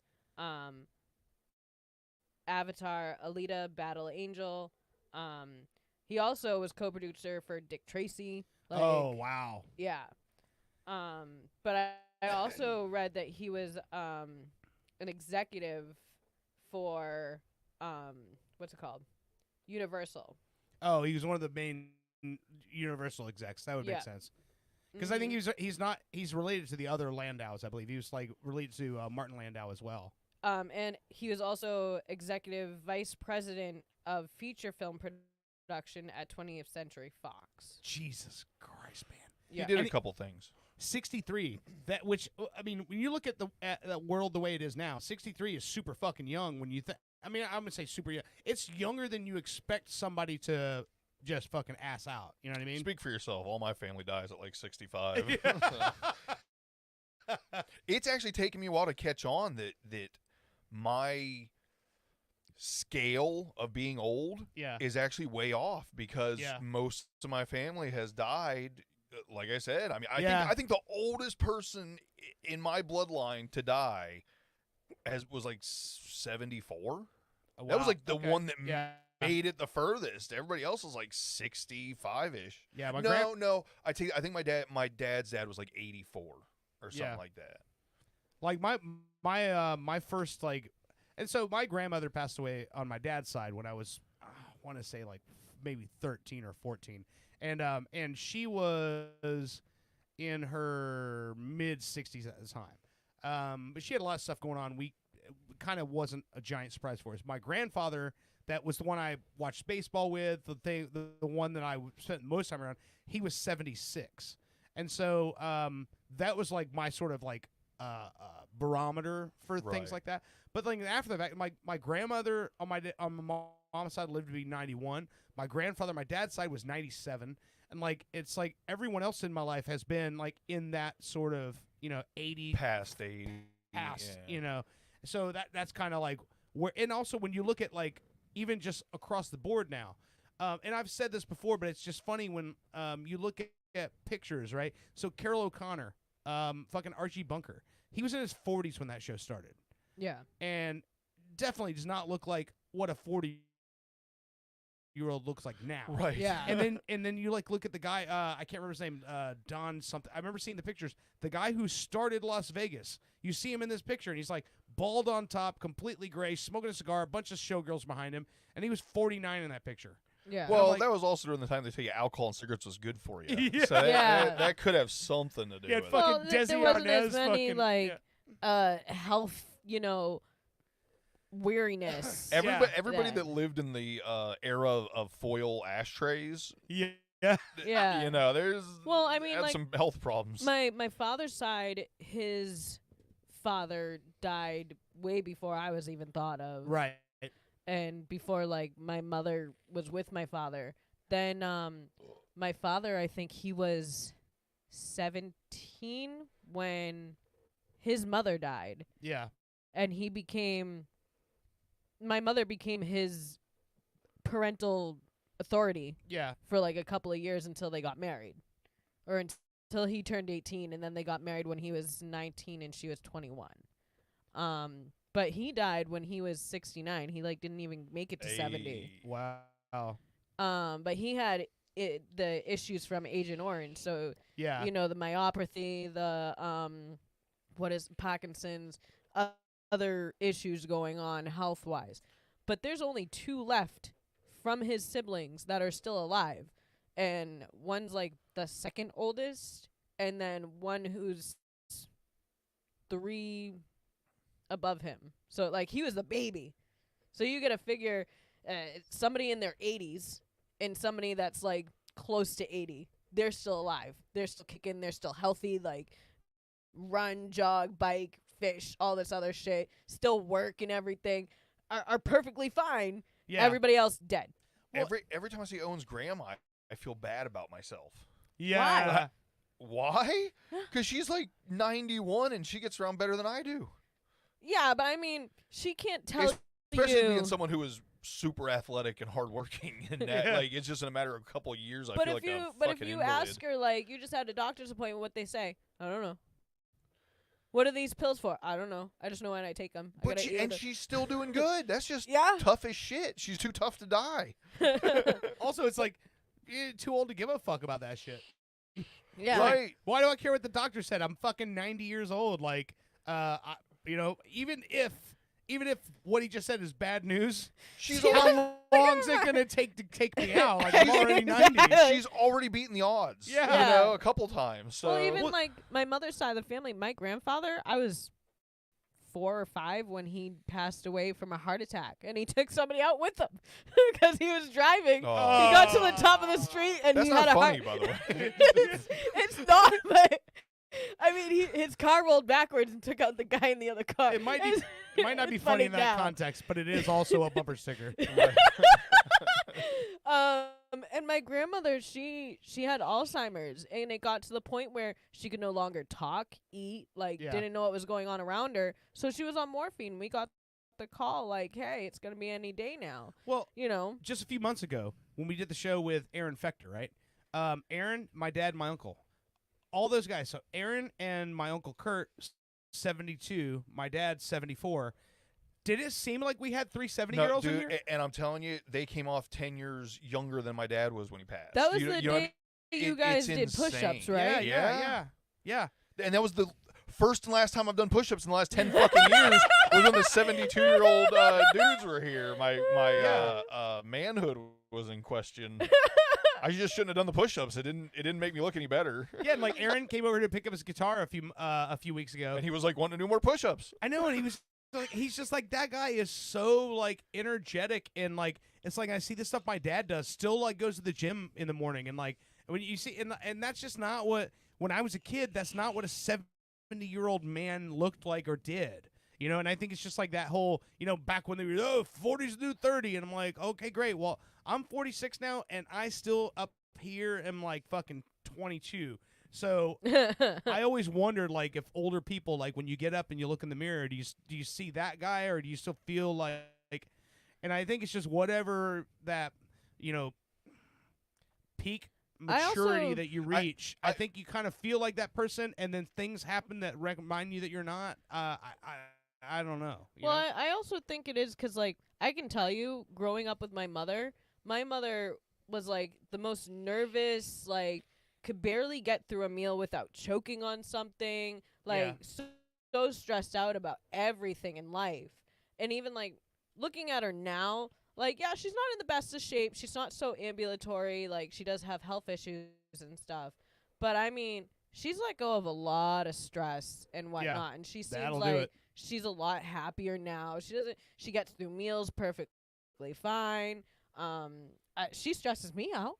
I can tell you that all the time. She's somebody that I sometimes want to just strangle. But no, I think that there are, it's certain people's times to be taken out, and then there's other people who are just have been miserable their entire life, and they're gonna stay that way, and they're gonna live to be like I don't know, 5,000 years old. I hate to say it, but I'm sure some of it is tied to like finances. Right? I'm sure, Right? yeah. Because Well, yeah, like if I you have mean, good health if insurance you and stuff struggle like that. every single month to pay bills, you just kind of want that to end. Like Yeah. there's no You don't have anything to look forward to. No, there's no Yeah. like, oh, I'm saving to buy this or anything. You're just, oh, good, the bills are paid. Woohoo! I just found out my phone bill went up like $4 a month, which doesn't sound like much, but I'm paying like $120 a month for a freaking phone. It's like for nothing. That's the problem. It's just, hey, you owe us more money now for the same exact thing. Apparently, the insurance went up $2 a month. And that caused the taxes to go up another $2 a month. So now it's $117.44 instead of $113 something. That's crazy. And it's like, man, guys, like, everybody that has the ability to up what they're charging is just doing it, and the people across the board, for the most part, aren't making more money. I mean, not to right. Well, I don't want to get anything political, no, but I'm just saying, it's so rough true. right now. It really is, and like. I think about, like, the houses that I used to live in Mass, and what they're going for, like, right now, are, like, 1.5, and I'm like, I can't even fathom trying to mortgage a house for 1.5. That's the size of the house I have right now. Right. It barely crosses my mind how to do something like that. Yeah. Like, is it going to blow me? You look out at the world, and you would think everybody, like, you would think middle class salary now is like $500,000 a year. You know what I mean? Yeah. Like it's I know a lot of it has to do with the fact that, like, even if they're not making a ton of money, if you've worked at the same job for 20 years and you're good with your money, that ends up being somewhere. Me personally, I had so many, like, it was never a constant up. It was always peaks and valleys. You know what I mean? Like, I'd be doing good, making a couple grand a week, if not $1,000 a day at times, with the water sales and everything. And then, just through moral or physical things that I've had to overcome, it was up and down. And right now, just with my physical limitations, it's down. Yeah. So it's hard to be optimistic about shit when it's like, the big thing that's happened in the last couple of years for me is we got a new septic tank. Yeah. Woo! You know what I mean? And along with a $180 a month payment. Just so there's a tank my turds go to. Well, so for the past, like, few months, my system's still been, like, fucked up after having a kid, and I'm still, like, stressed out because when you breastfeed, you don't get your period. Okay. It's almost like... Same girl. It's almost like a non-real way to not get pregnant. As long as you breastfeed, you're not going to get pregnant. Okay. For some reason. I don't know how that works out, but whatever. I need to find somebody suck my titties. But it drives me insane because I'm so drained, because all night long, if she doesn't sleep in her crib, she's stuck to me. Yeah. So I got 2 dead arms. I have to keep constantly switching with her, which wakes her up a little bit, and then I got to feed her to get her to go back asleep. And it's like, I don't sleep. So now, not only can I not eat because I don't sleep because I feel sick, like I'm going to throw up all the time, nothing's tasting the same, nothing, like, I'm not getting enough sleep, and then I'm on edge, and then when Jackson wants to play with her and he gets a little rough, like, I love him. I do. We both love him. But he repeats himself. He wants to help out, and he's not very helpful. There are a few times he is, but he's not very helpful. With the putting stuff on the deck. Yeah. He loves to go over and just move everything. Like, he had stuff set up to put up the couple of railings we got, right? Yeah. And he had it all marked where this is going to go, and Jackson takes everything and hides it throughout the fucking yard. The marker, the screws, the pieces to put the railings in, everything. He just for some reason, I'll help. Because he's a fucking preschooler, he doesn't remember where he hid it. No, you literally ask him, like, go find it, go get it, and he has, like, no idea at that point what you're talking about, or that he, like, did anything. So you're gonna run around the yard trying to find shit. And then he doesn't always close our glass door, and that lets the dogs out. And Archie is the antagonizer. Who let the dogs out? Jackson. Okay. Roof. I'll call the Bahama and let him know. But so Archie's the antagonizer. Hey, Bahama, I think I solved your problem. It was Jackson. He goes in out there Toodaloo. and barks at everything. A leaf fucking flutters onto the ground and he's barking at it, which calls all the dogs in the neighborhood to get let out at the same time. We just So he planted really bushes. did let all the dogs out. Yes, he did. The whole neighborhood. And all the bushes now are being run over by Tucker. So they're all like starting to die and they're laying over and like I just oh my god. And Owen wants to kill the dog and Jackson and I'm like what does that have to do with breastfeeding? I'm trying to follow the story, but I lost it somewhere. So going I'm back saying to I'm that, listening. going back to that, my system's still messed up. Like getting all my pee out doesn't work anymore. This is going to end in turds in a septic tank, I think. Your but PO. You're on probation? No, peeing. I go Oh. and pee. I can't get it I all peed. out. Oh. So when I go and scream at Jackson for doing something like it, Anyways, Wait, but you pee when you scream? it's a long story, okay? Like I've done that a handful of times. I've never pee screamed. I have. But Wasn't my finest moment, but it happened. Is No- it the louder no you taking that scream, one does it go back. further? You're like, ah, it's like turning a fountain up. Occasionally. It's like when someone's holding the hose and somebody else is turning it on, like higher and lower. So with the going Depends back on to who the you ask in that 7-Eleven. going back to the breastfeeding part of it, it makes you so drained because you're not getting enough calories in to actually keep your body working. So to keep up with her and all her needs throughout the day, and then when he's at work, keeping up with the dogs and Jackson and her, I'm like, I can't even focus right that I just want to kill everything that moves. So that's the dogs, Jackson, the baby, Owen when he gets home. Like, I had the baby sleep on Friday. She was nicely asleep, and Owen comes back, and Archie starts fucking barking. And she wakes up and is crying her eyes out. I'm like, I can't do it. I can't. Like, I need help. So when do you and Owen start telling the good stories about family Oh, life? okay, I so thought, right? cutest I thing- mean, well, no. So now the cutest thing that's going on at night, right, for both kids to get some energy out, is that Jackson gets on the floor with a pillow with her and starts like laying on the pillow. So she does exactly everything he does, to the extent that she can understand to do. So she'll like roll on him and try to pull him and like play with him. He gets a little rough and like doesn't understand to just leave the pillow where it's supposed to lie. But it's cute because she's cracking up laughing. He's cracking up laughing.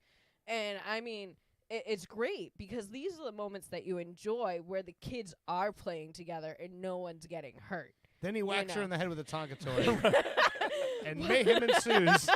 Well, so today Owen was like, oh my God, I'm so drained because it's so hot out.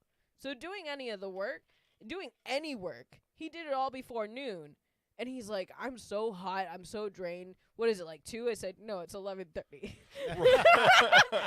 it's not even noon. And I said, no, it's not even noon. it's not his fault. When it's 100 degrees out Yeah. before noon, it's hard to get the time right. Oh, yeah. So today Jackson was just being one of a 4-year-old. You know, he repeats himself when he really wants something. He's like, I want a milk. I want a milk. I want a milk. Trying to teach him to say please and thank you and like how to ask for things is slowly getting there. Slowly.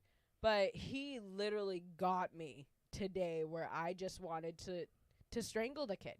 Like, I sat there trying to ask him not to play with one of her toys because he breaks everything most of the time. And I'm like, Jackson. I called his name 10 times, and then I started counting. And he finally turned around when I got to 8. I said, I'm going to turn off your TV. You're going to sit in your room in the dark. I am over this. Well, just so you know, that's what they taught us in boxing, is not to stand up till 8. Because you take that time to get your shit together. To stable yourself.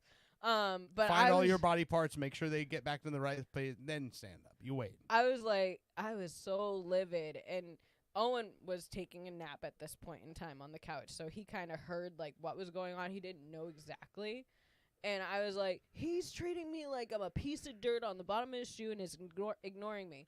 So he takes care of the disciplining of Jackson because at some point I might strangle him. It's like it's all in the betterment of the kid. Yeah. Like, I try to be so, and when I left, I made sure to say to him, like, hey, I love you very much, but you got to understand, when I try to get your attention, You're only it's- alive because I allow it. Exactly. I told him, I was like, when I try to get your attention, you can't ignore me because I might need to tell you something important. I might be making sure that you don't die. You got to pay attention, kid. We're here to teach you and make sure that you have a good life. And he was like, well, I love you, mother. And I said, okay, cool. I like the idea that he looks at me and goes, y'all haven't taught me shit. Well, no, Or he just stands up he's and goes, getting- I wish a motherfucker would. Right. he's getting real smart. You think you tough? Like, he'll help Owen Say that make, shit to my face. He'll help Owen make lemon juice, lemonade. Yeah. He'll sit there with the juicer with him and, Yeah. and make it. And like with me, he sometimes helps me cook. Like I had him help me make the cake that fell apart. Oh, yeah. But he That was enjoyed good, like by the way. I stirring forgot it. to tell you. It was good. Thank you. He enjoyed stirring it for me. You know, like he wasn't stirring it at the point that I needed him to. Yeah. But he still enjoyed like, okay, mother, you do it now. And so I'd get a little turn and I give him. But I think he's just at that point where it's a frustrating age. He's at the age where he wants to run 100 miles an hour and for you to keep up with him. I mean, we were all at that point at some point. Well, yeah. I get so worried with him because That's why I think it's important for us to look at our parents and go, God, I'm so glad you didn't kill me because I gave you so many reasons to do that. Well, see, okay, so I know that when I was at his age, I was a very talkative. Like, I was more talkative than I am now. Yeah. Like, Really? Yes. Wow. Yeah, like I have videos of my father. Different content. I have videos of my father at some point just takes the camera off of me, and you still hear me in the background, and he's like panning around wherever. We're at a pumpkin patch, for crying out loud, and I'm like sitting there like, yeah, this pumpkin over here, and blah, blah, blah, blah. You just hear me keep talking, and he's like panning everywhere else other than me. Like, you know.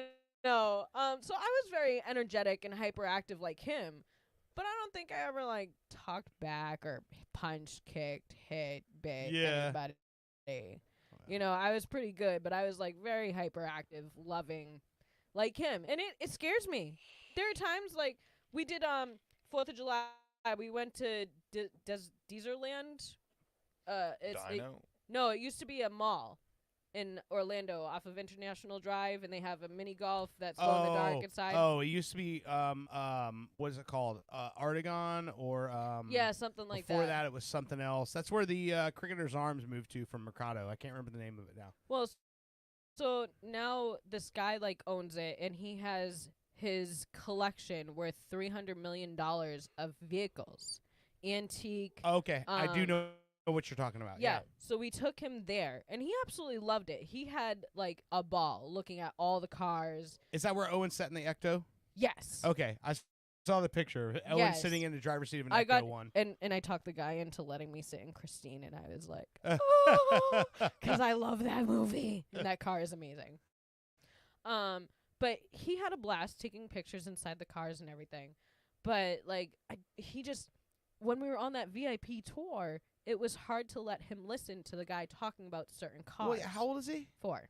Yeah, he's not going to listen to anything. Yeah, but He so can do what he wants to do. when we got to the Batmobile, Yeah.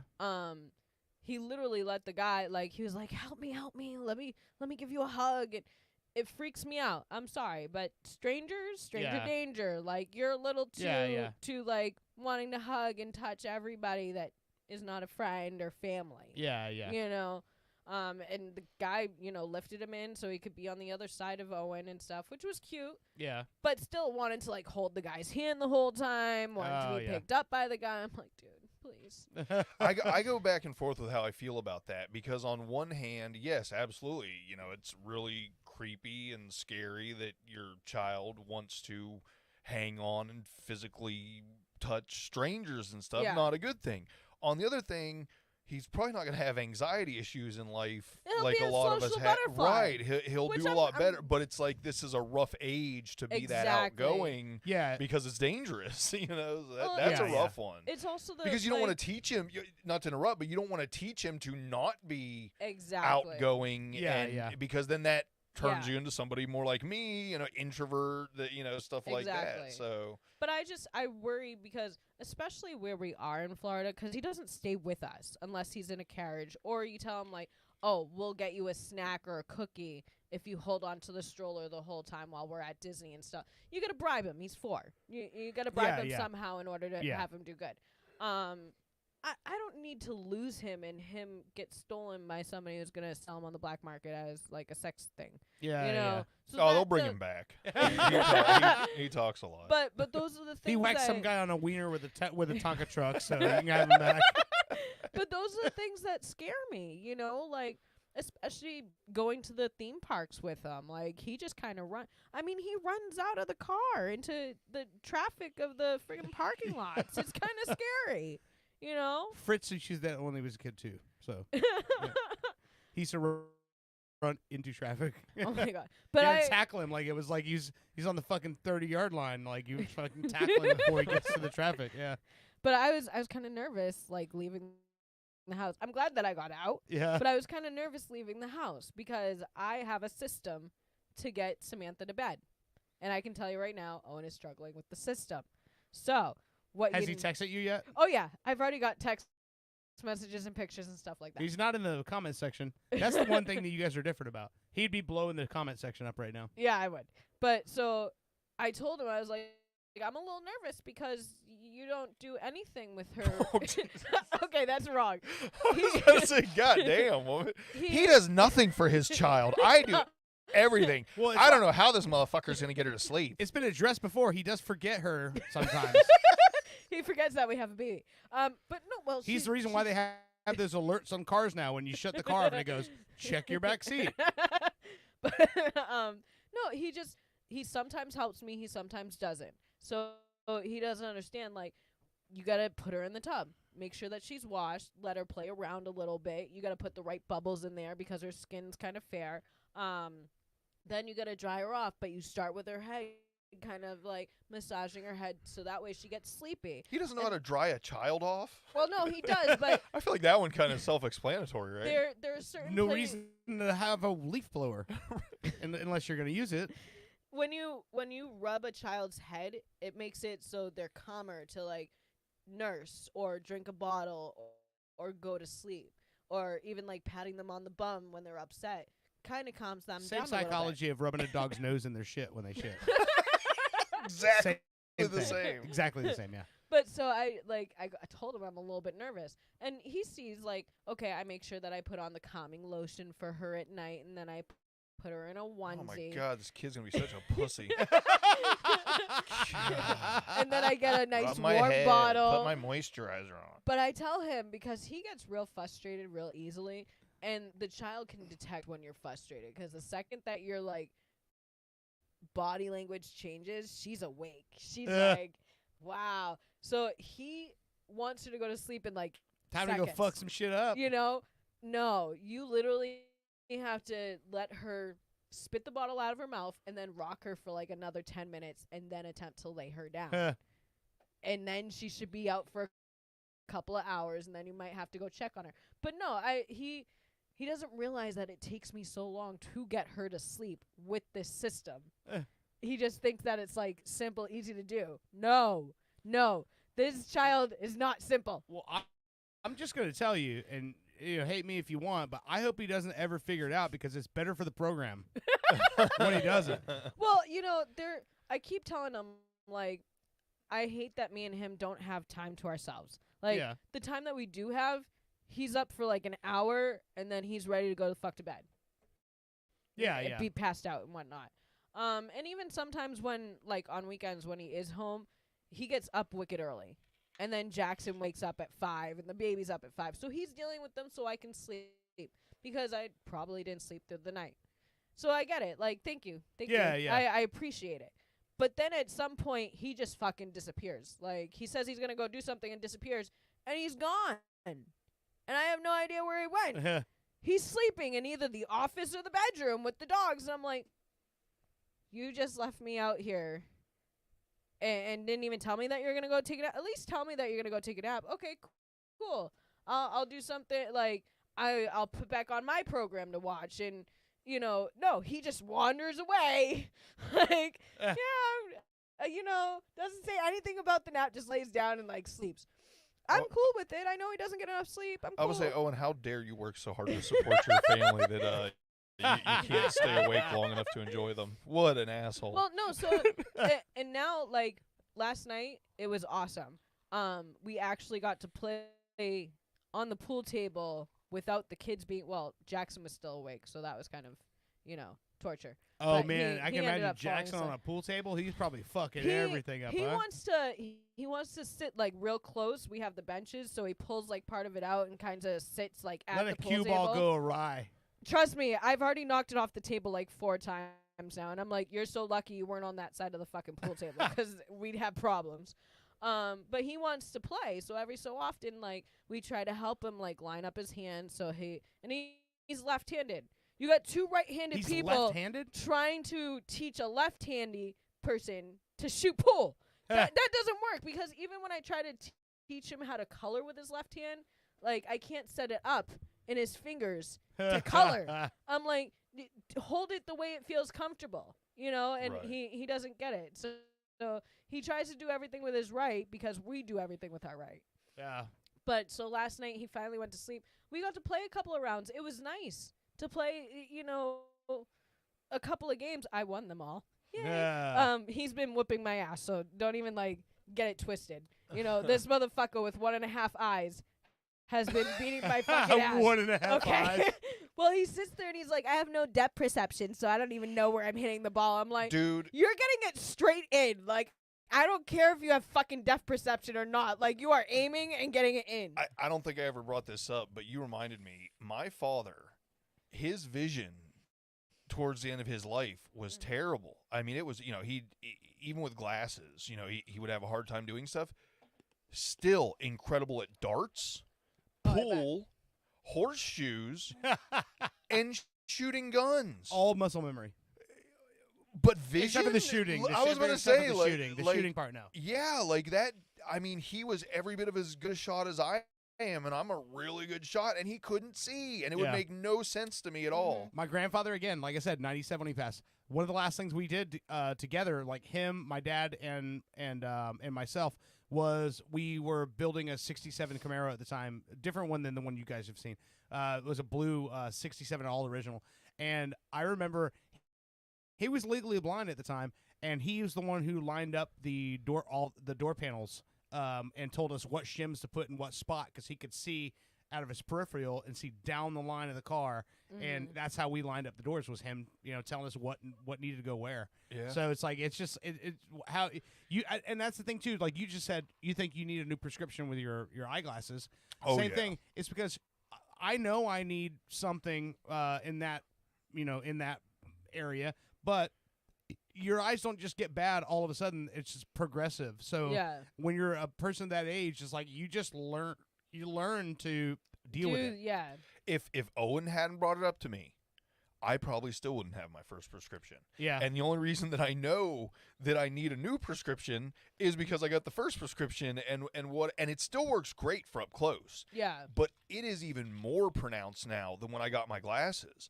It was always like, if you picked your phone up when you very first woke up and you didn't wipe your eyes, that's kind of that's about what you're looking at. the level it was at. Now it's, even right now, like Yeah. before, I would have no problem seeing dirt screen. I could probably even read. I Yeah. could probably read the live thing from here. That's how good my eyes were. Yeah. As it stands right now, our faces are blurred out. Yeah. Oh, I mean, wow. that's a big difference from going Yeah. to read, little teeny text like that Yeah. within a year. Well, that was the thing for me is like I got contacts done maybe like a month or 2 after me and Owen got together, right?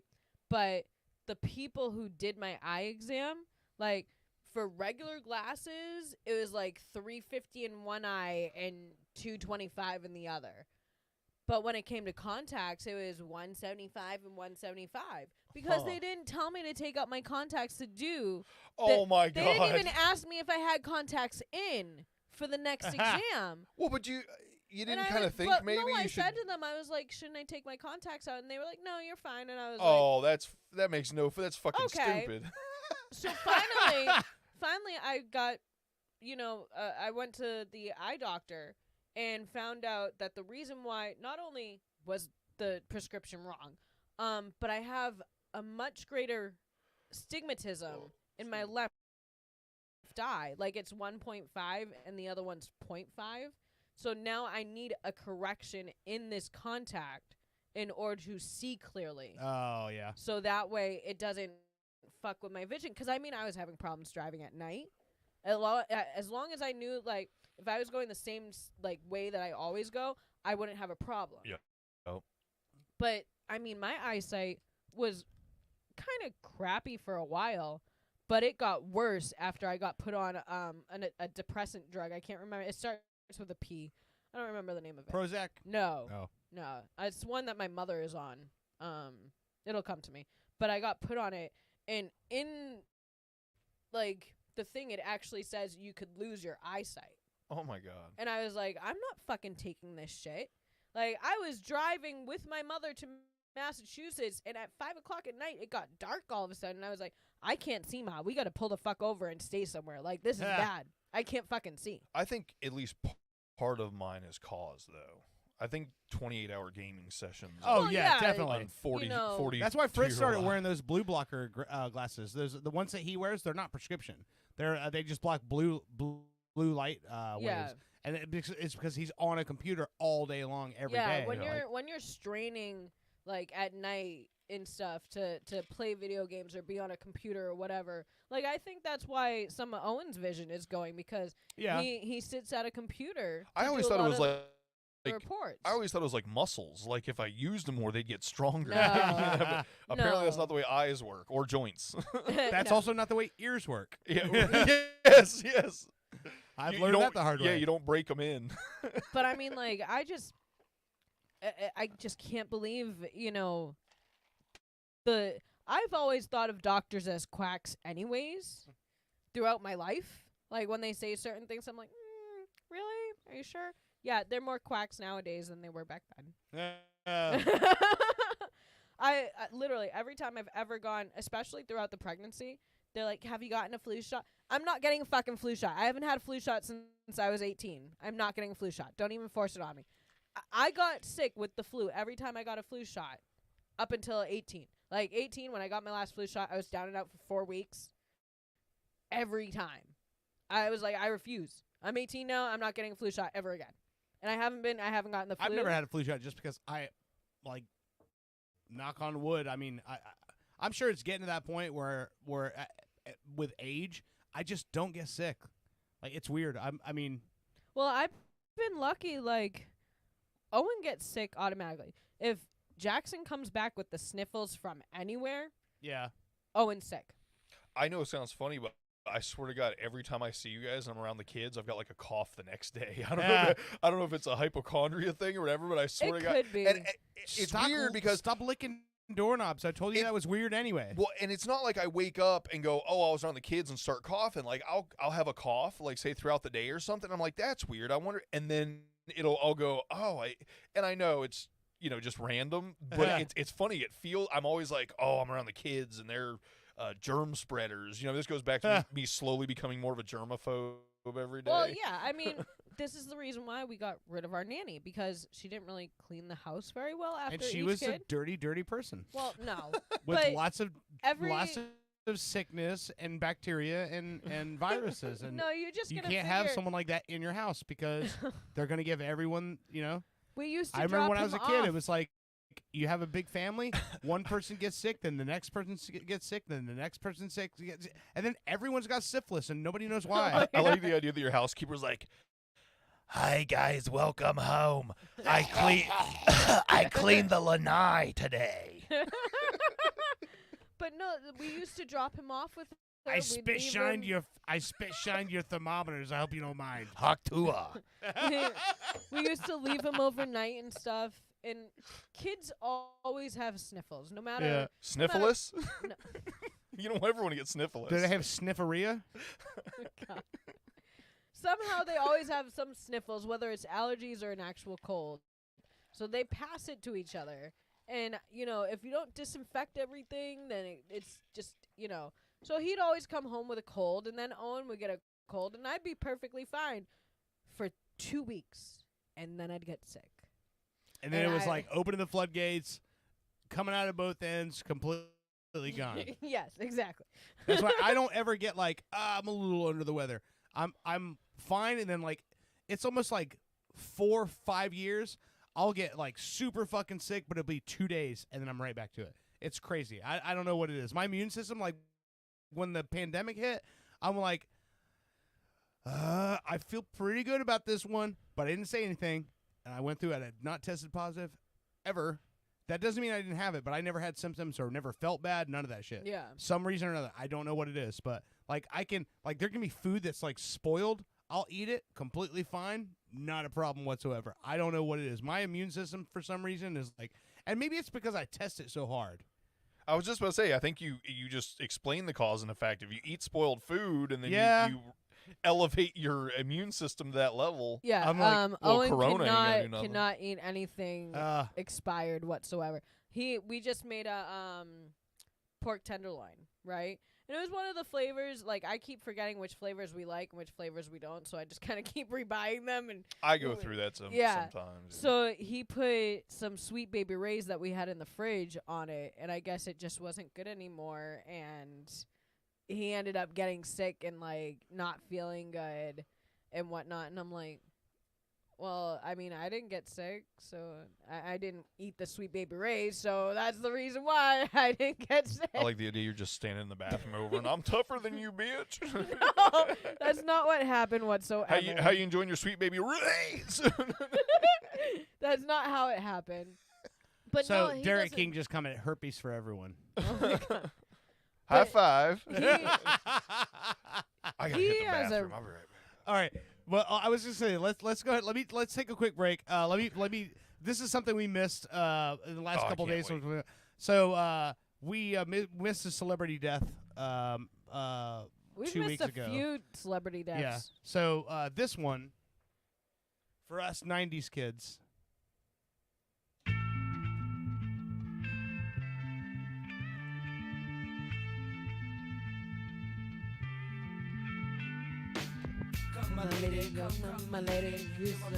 Shippy Shellshock, the lead singer of Crazy Town. He passed away at the age of 49. It was about 2 weeks ago. Long, lifelong battle with addiction and substance abuse. But he was actually the focus of a celebrity rehab season with Dr. Drew. And in the middle of the season, got caught with the cameras following him. He knew they were with him, and he bought fucking heroin with the cameras with him and said, hey, duck around the corner here. If they see the cameras, they're not going to talk to me. Like, he literally like did it right in front of them, like, with no hesitation. So, it sucks when you see somebody who's had that kind of, exactly. problems in their past. But, I mean, if you think about it, all the celebrity, opiate addicts that we know, 49's pretty fucking old to be, but still. So Yeah. Shifty Shellshock, 49 years old, but, I mean, a lot of people die not contributing anything to society. He gave us this jam. Exactly. So anyway, let's take a break. We'll come back here and see what Bushy's got for our booty clapper, and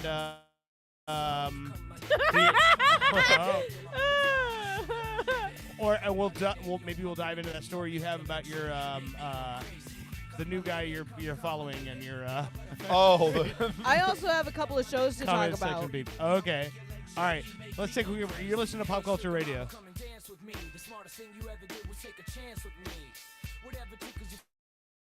Fancy girls, me and you like Sid and Nancy. So sexy, almost evil. Talk about butterflies in my head. I used to think that happy endings were only in the books I read. But you made me feel alive when I was almost dead. You filled that empty space with the love I used to chase. And as far as I can see, it don't get better than this. So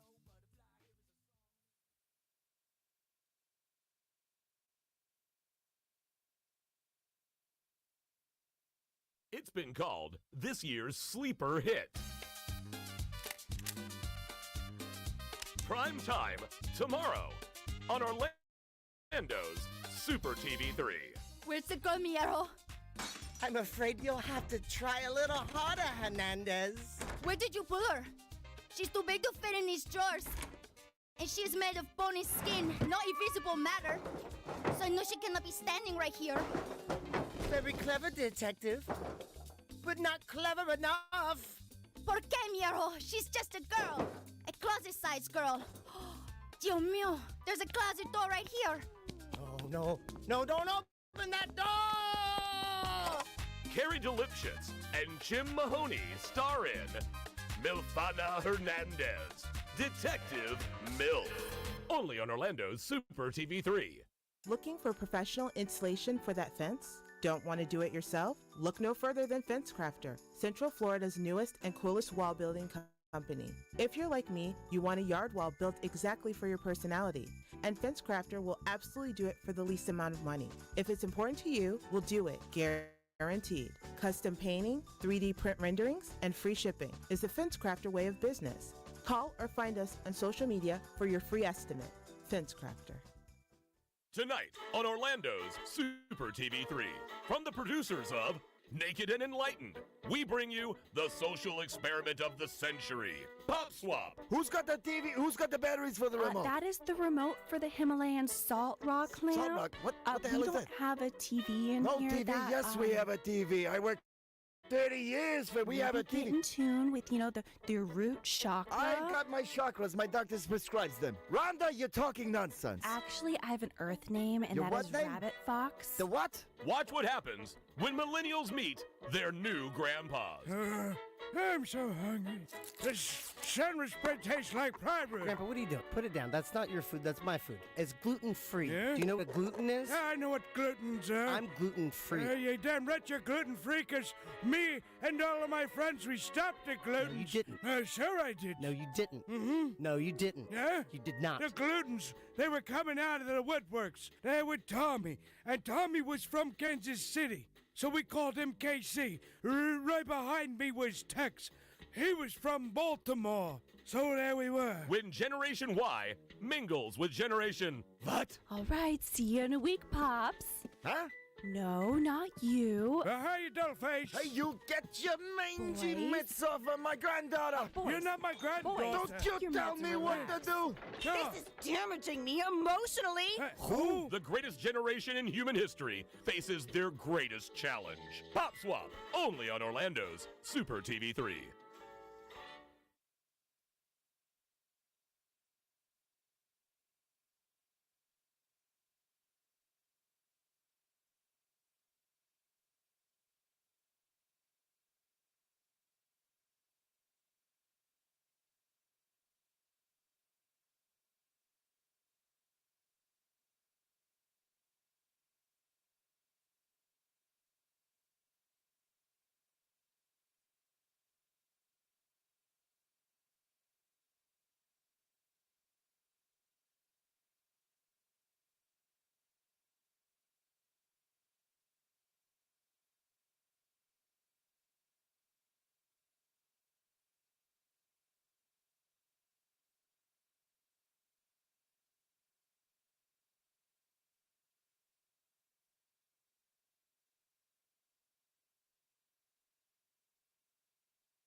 Ready? Nope. Too late. Ready? Up.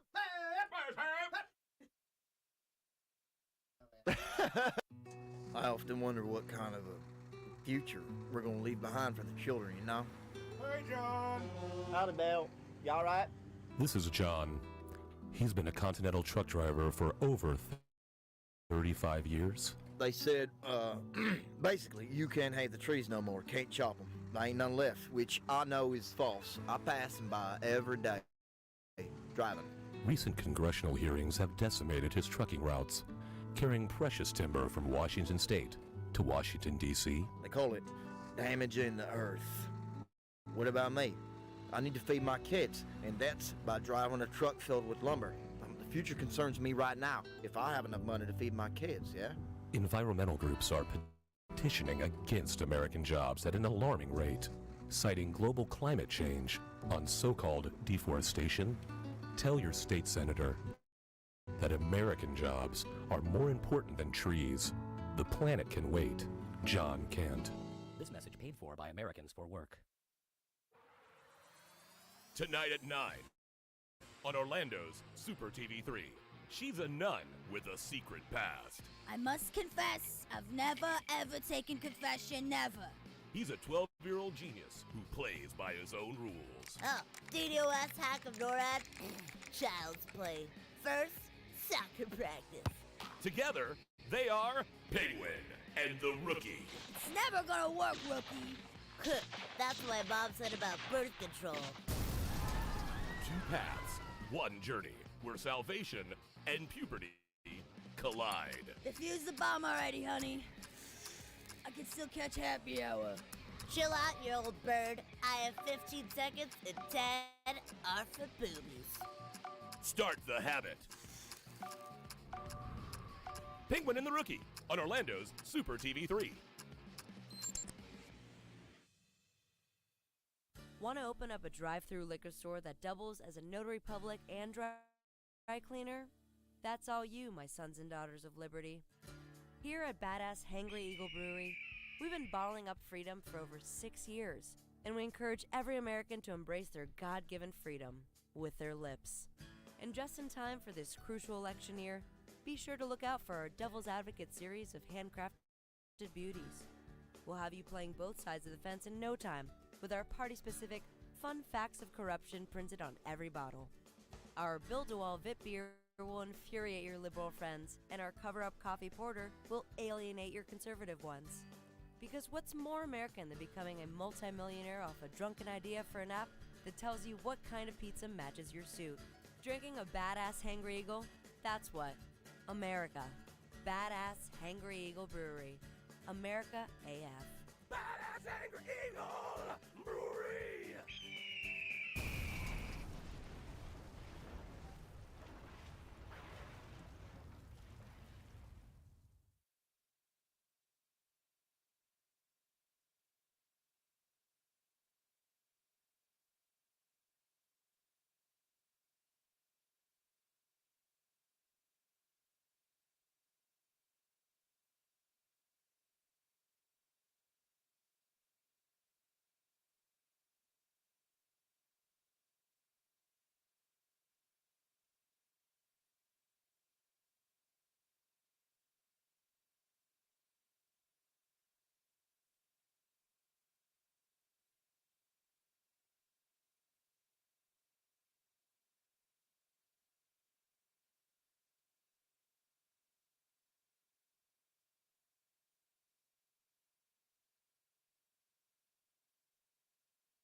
Badass Hangry Eagle Brewery.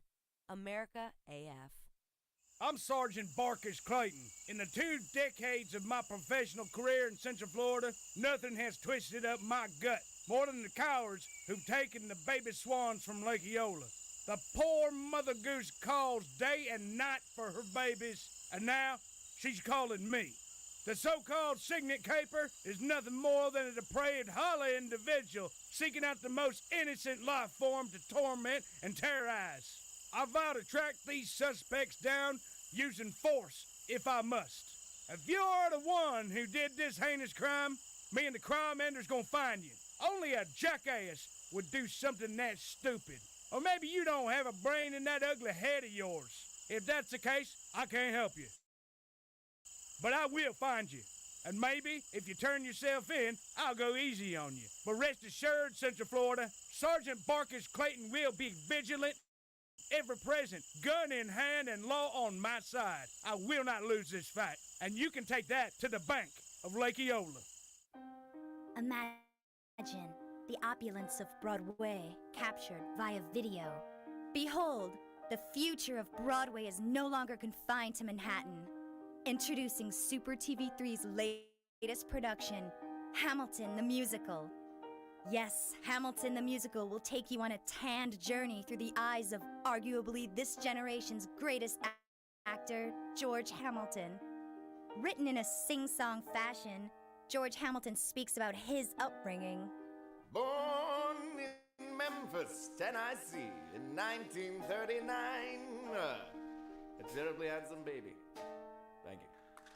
George Hamilton offers us his greatest asset in his singing voice, like this song called It's Like Love at First Bite.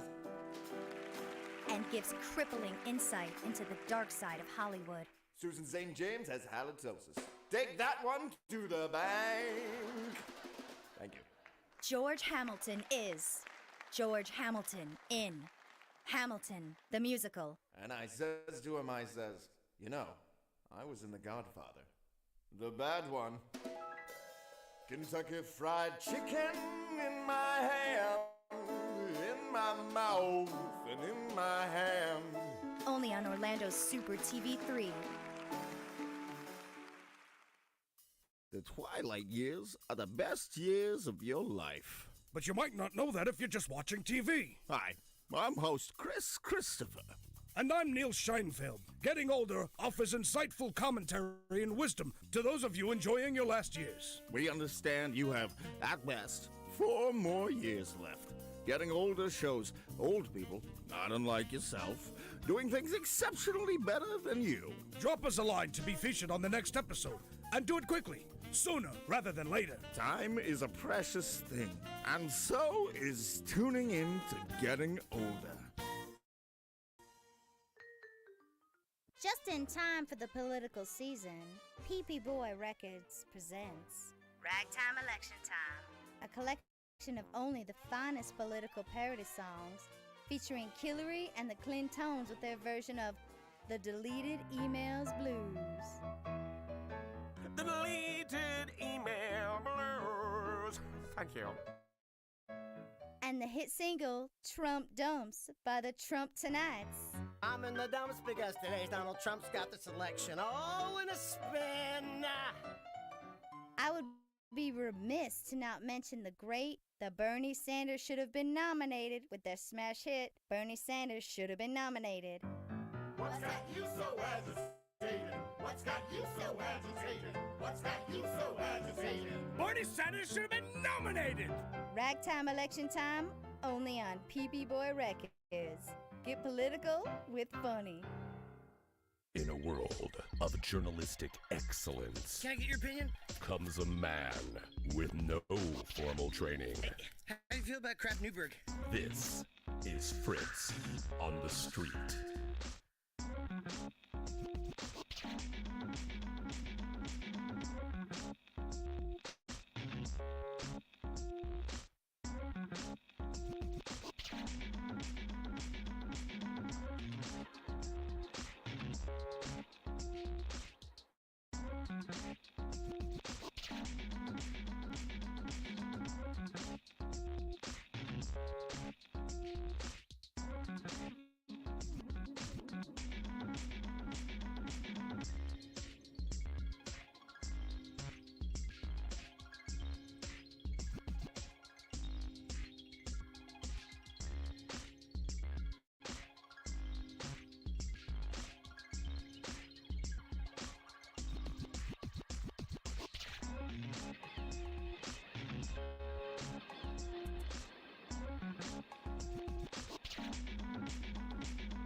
Yesterday's realities or today's fantasies. Hey, I'm Hetty Violet, caretaker of Astor Farms, Florida's newest and oldest rentable bed and breakfast. Astor Farms hasn't been updated nor upgraded since its construction in 1845. With no running water or power, you'll be able to live like your ancestors did, but on today's dime. If these testimonials don't sway you, nothing will. June 12th, 2014. My wits are failing me. I feel a constant hunger for the unattainable, and a thirst that cannot be quenched. I feel a presence watching me in the darkness. A creature, a trapped soul, somehow dodging the light of this flickering candle. By sunrise, I fear my life. Maybe an extreme danger. How about this fine how do you do? April 4th, 2016. The rations of hardtack are too damn stale. Cracked my front teeth. In great pain. Salt pork for lunch tasted rotten. Too much salt. I told that woman not to heavy-hand the salt, but she did just to spite me. Oh God, is she trying to kill me? Live yesterday's life today at Astor Farms. We'll get the bedroll ready for you. In this town, used to be you didn't have to lock your doors at night. Nowadays, you can't even leave a magnet on your car. I've seen the devil in a man's eye before. Have you or anyone you know been scarred by magnet theft? Well, you know, I sure wish there was somebody we could trust, you see. Well, then you called the right number. The safe recovery of your magnet gets my ticker thumping. I'm Magnet PI, and I won't sleep until you can. Have you ever been hungry? Boy knows I have. And sometimes you just don't know where to go.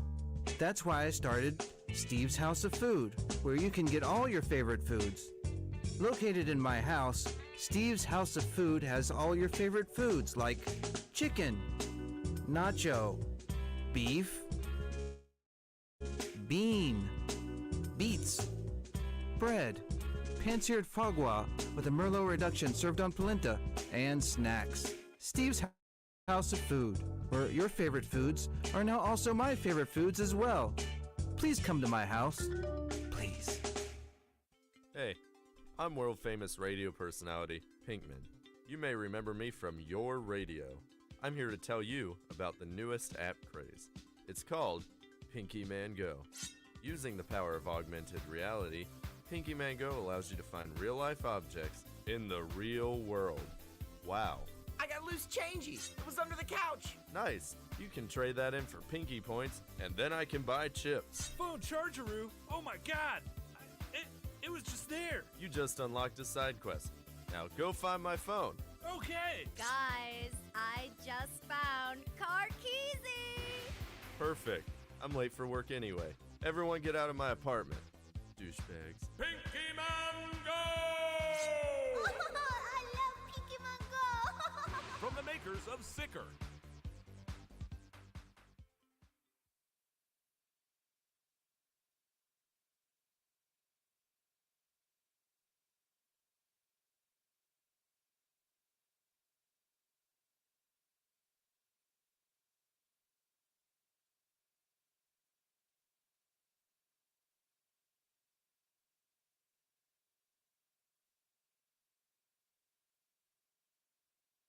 Hi. This is not a political ad.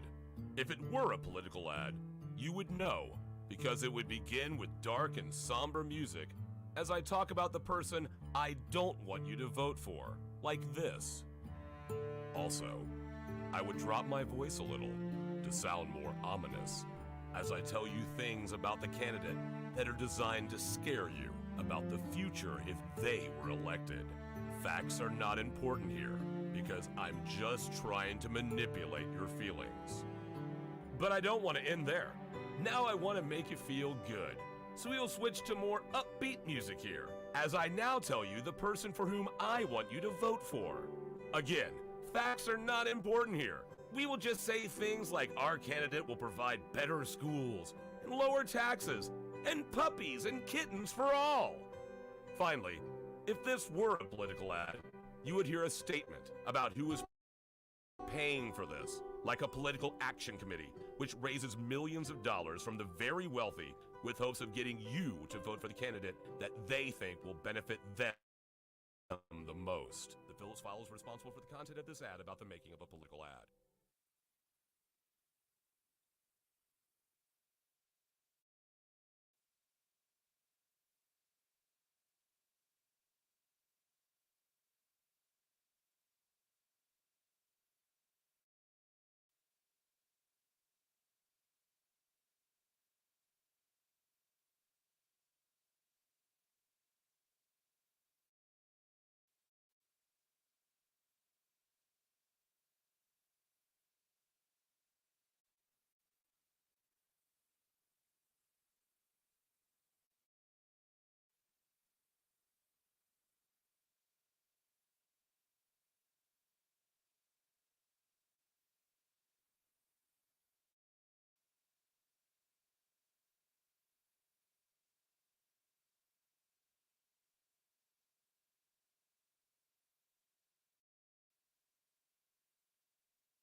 The Blackwell Building, Wednesday, 9:15 a.m. Why are you standing so close to the printer? The paper is so warm when it comes out. Oh, thank God. I thought I was the only one.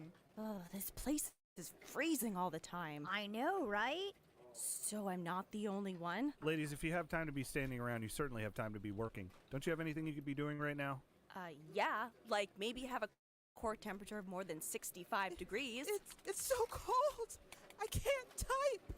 I don't know. It seems fine to me. I just get back to work. That's all I want. I can't. Someone needs to take charge around here. Someone needs to light a fire in this bitch. Give me the papers, Alice. Wait, what? Men are always telling women what they can and can't do with their bodies. Now they have a stranglehold on the AC. Hold on. The thermostat is right over there. Literally, I can see it from here. It's 20 feet away. I have no control over that. Oh, right. It's always somebody else, never you, Harold. Smash the windows! You guys realize this is a felony, right? My nipples could cut diamonds, Harold. Diamonds. Like, you're going to jail, or at least there's a hefty fine. I'm cold as hell, and I'm not gonna take it anymore! Did you know male-controlled thermostats are the #1 leading cause of workplace violence? Don't be Harold. Always keep your thermostat set to 82 degrees. It's the only way to stay safe. Coming.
Welcome back to Pop Culture Radio. I think of it as welcome back. I was just about to say, Radio. welcome back to Pop Culture Radio. What's the dude's name? Donnie Benet. You're listening to Donnie Benet. All right, started. Now you know. The song is called Forbidden Love from his newest album, Infinite Desires. Okay, 2, 3, and go. Wait, what? The song is called... Donnie Benet. Donnie Benet. The song is called Forbidden Love It's from his newest album, Infinite Desires. This is. Oh God damn it! Now I've got like anxiety about it. I'm fucking Go, give me an intro. Welcome to the Quiet Storm. It's too much. As soon as there's any like pressure put like a spotlight, I fucking fall. If I'm just like spitting it out, I'm fine. And as soon as I actually have to think about it, I'm like fucking horrible. But seriously, this guy's voice does not sound like he looks. I urge everyone to look up Donny Benet. It's Donny, last name Benet. Like Benoit. Yeah. It's like Jean Benet. No, Benet, not Benoit is Benoit. But Do I sound like I can spell? This dude fucking. I can't even remember. I can't even remember a name, a title, and a fucking. John Benet. Like Jean Benet, yes, My but he's Don Benet. Donny Benet. He's Don Benet. I wonder if that's his real name. Maybe. I don't know. I mean, I don't know why you would have a fake name if you look like that. Like, what's a name when you look like Carl from Aqua Teen Hunger Force? I was trying to Skinny think. Carl. There's this dude that's in like all like the horror movies as the creepy guy, and he has the same like losing hair. Oh, I know. black Yeah. The dude that was curly, not the can. kid, long nose. He's pale and his teeth are kind of messed The dude up. with the big eyes. Yeah. He's got a gap in And he's between. always I like, can't remember his name. Shit. He is. He's even in like B horror movies and stuff. Yeah. People will hire him. But he's like creepy. He always plays a creepy person. Oh my God, I can't even. I think. can see him. Like I can see his face. He's like wicked pale, and the way that his hair is the same way, just no mustache, and it's like. I know exactly who you're talking about, and I cannot think of his name for the life of me. This is gonna kill me. I wonder if you just look up creepy dude in horror movies. Oh, there's a lot of them. Yeah, there is, because you got to think of Poltergeist, that old dude. He's creepy. Oh yeah, and I actually just those of you who've listened to the show for long enough, so the record label that I came up with was a record label, Post Records. Started in Orlando. We're an international label now, but so the owner of the label, co-founder with myself, Chris Cucci, his younger brother Joe Cucci is he's always around. Me and him, he came over to hang out this week, and we're just like going through like catching up on all kinds of shit.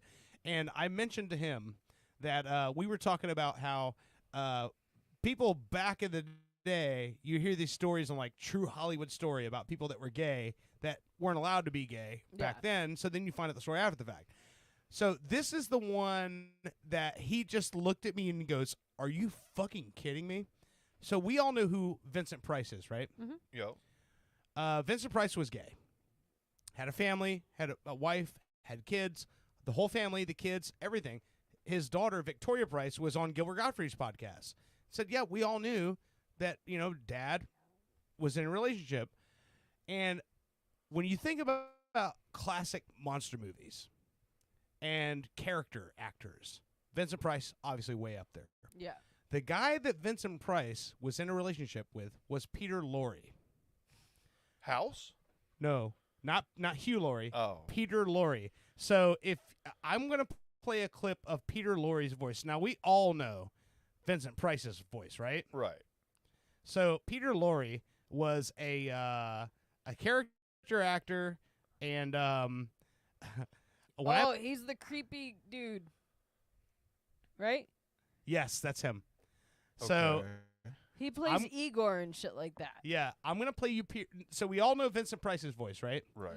So when I play Peter Lorre's voice, you can imagine when Gilbert was given this information, as a great mimic as he is, he went into a lovemaking session between Vincent Price and Peter Lorre because they were It's both. funny because that's where my mind went, of course. Yes, listen to this voice. Hey, attention. Of course, there's an ad. God damn it! Hey, what's All right, up, guys? Here we go. It's the Island Boys. Listen to this guy's voice. May I ask you a question? You can ask your questions later. No, now. Now! Right now! I want to ask my questions now, and I want to have my answers now. You hear? Oh, man. Yeah, he was such a great Igor. He really was. And, like, he sounds I'm like thinking he of a could different be... hunchback. He sounds like he could be a great Gollum. Like Yeah, a good voice of yeah. Gollum. Yeah, he's right Oh, there in that wait. same vein. for Priceless scene with Vincent Price and Peter Lorre in the same scene. Oh, wait a minute. Let's see what this is. Bring on the wine. That's Peter Lorre. Look.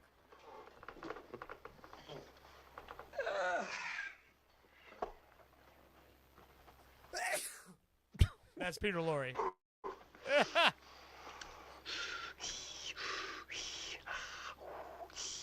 Oh, look at him, he's getting hot. Somebody added like sound effects to this though or something. Not much for the podcast listeners, but they're sitting across the table from each Yeah, other. Vincent Price was poured some kind of tea and he's doing all kinds of mouth. I think it's wine, because that's usually what you do with wine. Pinot Noir, Burgundy, Claude Rougeau, vintage 1838. Quite passable. Correct? Okay, so they're at a wine tasting. The straightest of activities. Give me more. Don't be so stingy. He's That's not, Peter he's Lorre's not, voice, yeah. Not talking about the wine. Yeah, he's Peter Lorre right here. Burgundy, Volnay, 1832, and it's from the better slopes of the vineyard.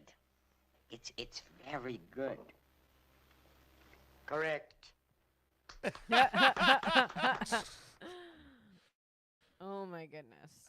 So yeah, you can imagine those voices. Yeah. That would be a weird getting down and dirty. That would be really fucking funny. I can only imagine the noises that came out of that bedroom.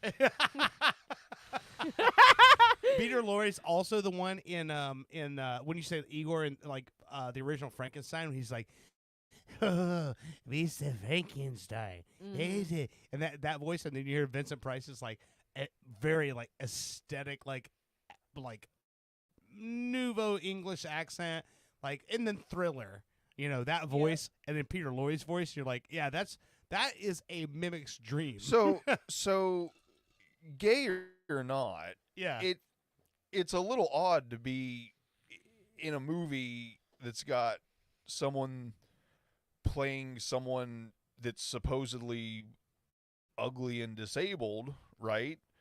To then fall in real life for No, I think they were both like classically trained actors from the British School of Acting. So they were Peter Lorre just had a very unique, odd look to him, much like Steve Buscemi did. So he got typecast into these weird roles. Yeah, exactly. And then he was just a great character actor, so he would take those roles and expound upon them and create like legendary characters out of them. Let me in the world of my childish mind believe that Vincent Price was attracted to him because he was a hunchback. God damn it. But if you notice, a lot of Igors nowadays are based off of how he looked Right, back then. Yeah, no, he was the one that set the tone, the standard. Yeah, he's one of those guys right up there with like Bela Lugosi and Boris Karloff and Lon Chaney. Like that's those characters. That's where they came from. Like I love Boris Karloff for all that he did, and his voice for How the Grinch Stole Christmas. Oh yes, is soothing. Like it makes that movie. Well, you've seen the cartoon Grinch Stole Christmas, right, Bushy? The original. I'm sure. I'm the sure original I cartoon. have. Yeah. So Boris Karloff is the one who sings "You're a Mean One, Mr. Grinch," and he's and he also I don't think he sang it.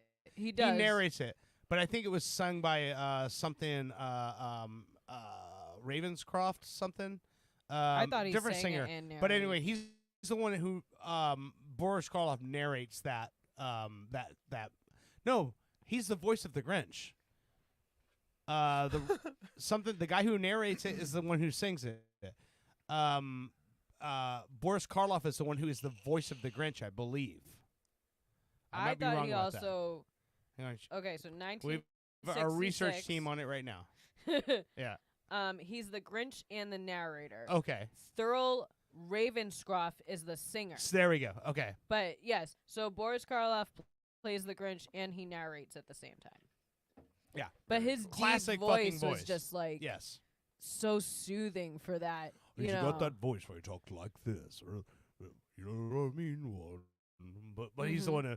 Meanwhile, back at the Hall of Justice, yep. Aquaman makes a peanut butter and jelly sandwich because he can't do shit. But you know, like him. That's and, a Frank Caliendo line, but it's so funny to me. Him and Bela Lugosi had such like a horrible beef because Bela Lugosi wanted to play the original Frankenstein, but he didn't have the look, the height, or the face for it, and that's why Boris Karloff got it. Is that an insult? Sorry, sir, you don't have the face to play Well, Frankenstein. no, he was known. You're far too attractive. For Dracula. Like he had the right look and like Right, you're talking about handsome suave looks. versus Exactly. Yes. So Gumpy. somebody to like have a sunken in face and look Yeah. like he's I mean, that's why he got the Mummy and Frankenstein and Hunchback of Notre Dame. Yeah. Because of the way his face was. So there's one movie. This is like for nerd shit. If you're listening, if you're a fucking nerd about the Universal monsters, this is your segment. But 1941, there's a movie called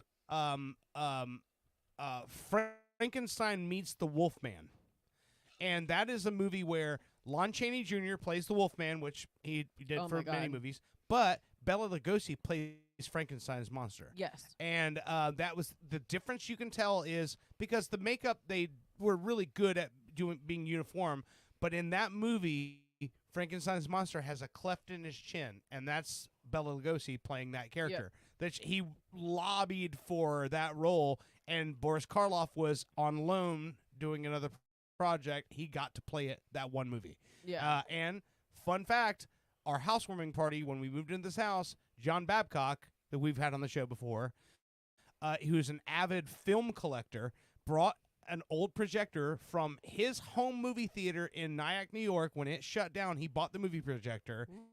He brought it to the house, and in the backyard here, we put up a big-ass fucking white sheet, and he showed Frankenstein Meets the Wolfman, that particular movie, the original 1941 print, and then he showed highlights from the 1951 World Series and two Little Rascals shorts. Yeah, and all those are films that he actually owns original prints of because he projection it for a guy who fucking plays Paul McCartney around the world as a part of Beatle Beat and does the Paul McCartney Tripping the Wild Fantastic show and has put out 17 albums of his own. His hobby is projectionist. I mean, he loves collecting old film prints and showing film prints on actual celluloid film. That's his thing he loves to do. So when we moved into this house, he's like, "Can I come over with my projector? It'll be fun." And it was really fun as shit, man. It was great. I'll tell you, if I could have a projector like that, like an old school projector, and get the original copies, I would, because you've seen it. You all seen our wall of DVDs and Blu-rays. I'm sorry. Yeah. I love having hard copies for the fact of you get to see all the deleted scenes, hear all the commentary. You don't get that with streaming. You don't. So you don't get to find out the fun facts like in Jaws 2, the mayor shot all of his scenes in 3 days and then died when he went up to New York to deal with his wife being in surgery. That's and fucking everything. crazy. So he ended up dying. She came out perfectly fine. But he shot all of his scenes for Jaws 2 in 3 days. That's crazy. 3 days. You know what's weird is I think I'm the kind of person I like documentaries and behind the scenes stuff and everything. I have never watched the special features to even you would think I've watched Lord of the Rings movies more than anything. Like that's my Star Wars. Yeah, show, that's, you know what I mean? yeah. And I still, even on those movies, I've never watched a director's commentary military or anything, and I would probably be into it. It's but it's just never something that crosses my mind. I'm You like, have to have oh, the I gotta time to scroll do it. down past this. Yeah, you have to have the time to do it. And I mean, like, again, this comes to my like nerdy theater geeky way of thinking is like, oh my God, what else could they do with this? Or what else could Yeah. have been done? Like, I mean, for the time being, you got to figure they used a real mechanical shark that worked in a pool. And then they put it in salt water thinking that it was still going to work. Yeah. I'm sorry. Come on now. Like, for that day and age, they didn't know They were better. being very But they- ambitious. exactly. Yeah. And that's why, like, I love Lucille Ball. I love Walt Disney because of the things that they created. I mean, if it wasn't for Desilu Productions, we wouldn't have reruns. Right. We Yeah. wouldn't have Star Trek. We Yeah. wouldn't have a lot of these things that we have nowadays Yeah. because Oh, yeah. of these inventors or Imagineers and everything like that. Going off of that, like I told you, I had a couple of shows. Yeah. So you guys were talking about The Perfect Wife. Yes. I watched it that night. I fell asleep during some of them, so I rewatched it. This is like some fucked up shit. Oh, it's The shit that it's absolutely It's insane. ridiculous. And it reminded me of another documentary that I watched that didn't come out too long ago. It was a husband and a wife, and he got tied up. had American Nightmare. goggles. American Nightmare. Yeah. I know it. And I watched was- it too. Yeah. And it's like almost like the Ben Affleck movie Gone Gone, Girl. Yeah. So they were almost comparing this Perfect Wife thing to Gone Girl as well because of the way that she came back. Yeah. But like, I mean, if you look at the damage that she did to herself to make it believable. Yeah. She fucked herself up.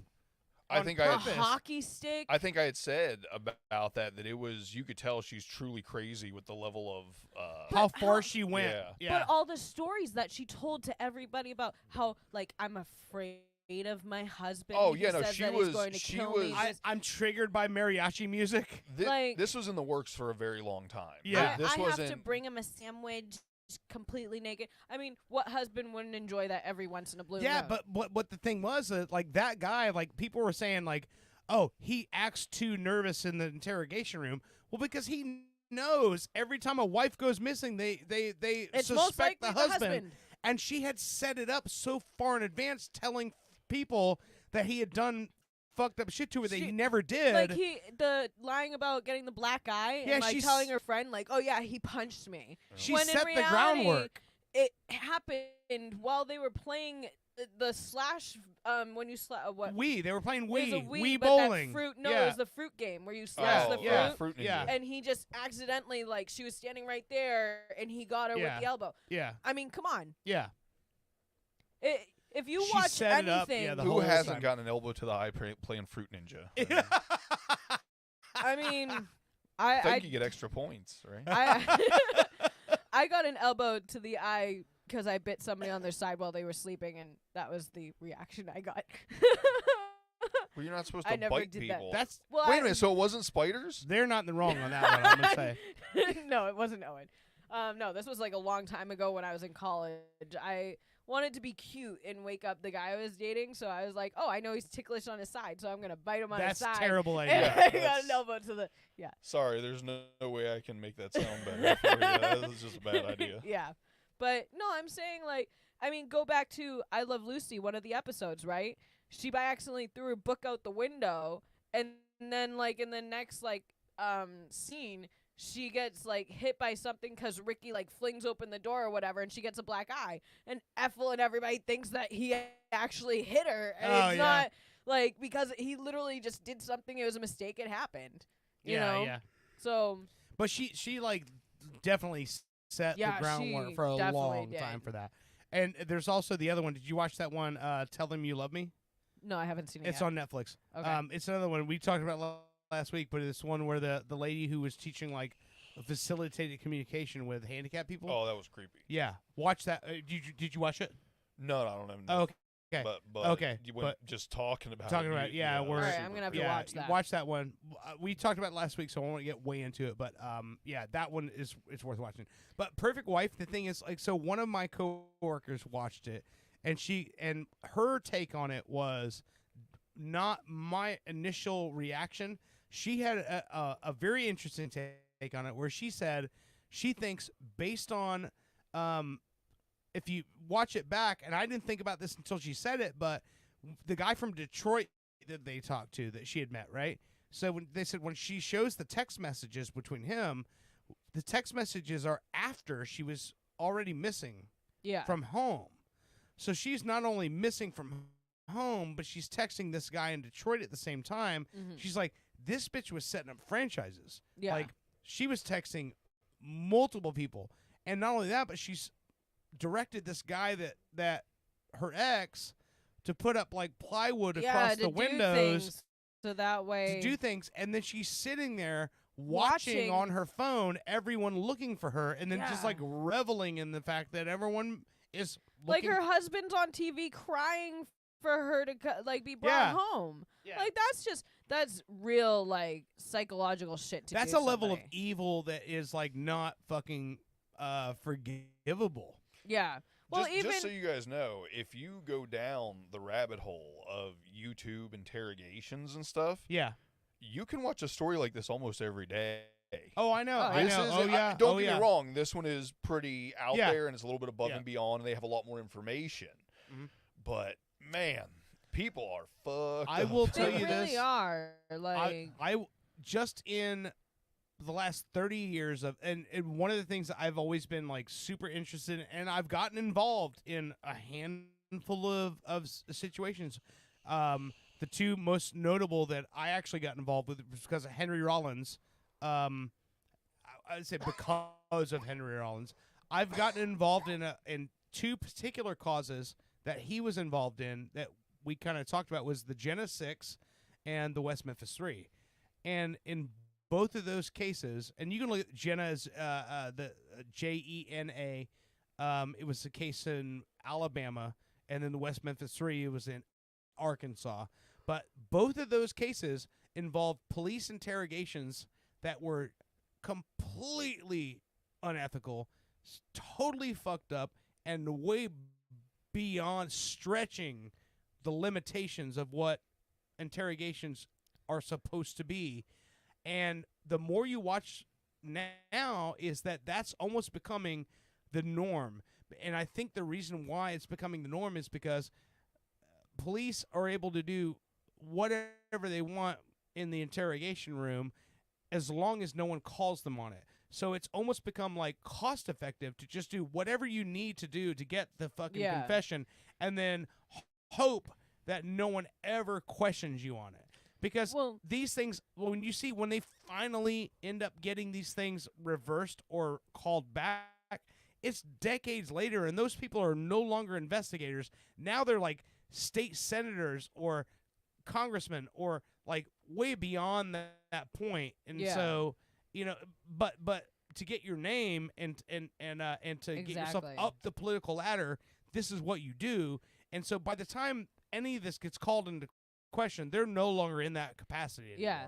Like look at the Making of a Murderer. Yeah, the Brendan Dassey. Brendan Dassey one. Yeah, that one. That one. That poor kid does not have the intelligence to understand what the fuck was really going on. I still whether have he was involved or not. I still have my reservations about Stephen Avery. Oh yeah. As to whether or not he's guilty or not. And the more I hear, I think maybe he might not be, but I think he might be a little bit more on the undereducated side of things. Yeah. As well. But the Brendan Dassey one drives me fucking nuts because there's no reason that fucking kid should be behind bars right now. He should have never been No in that fucking interrogation reason without an adult. At all. Without an adult.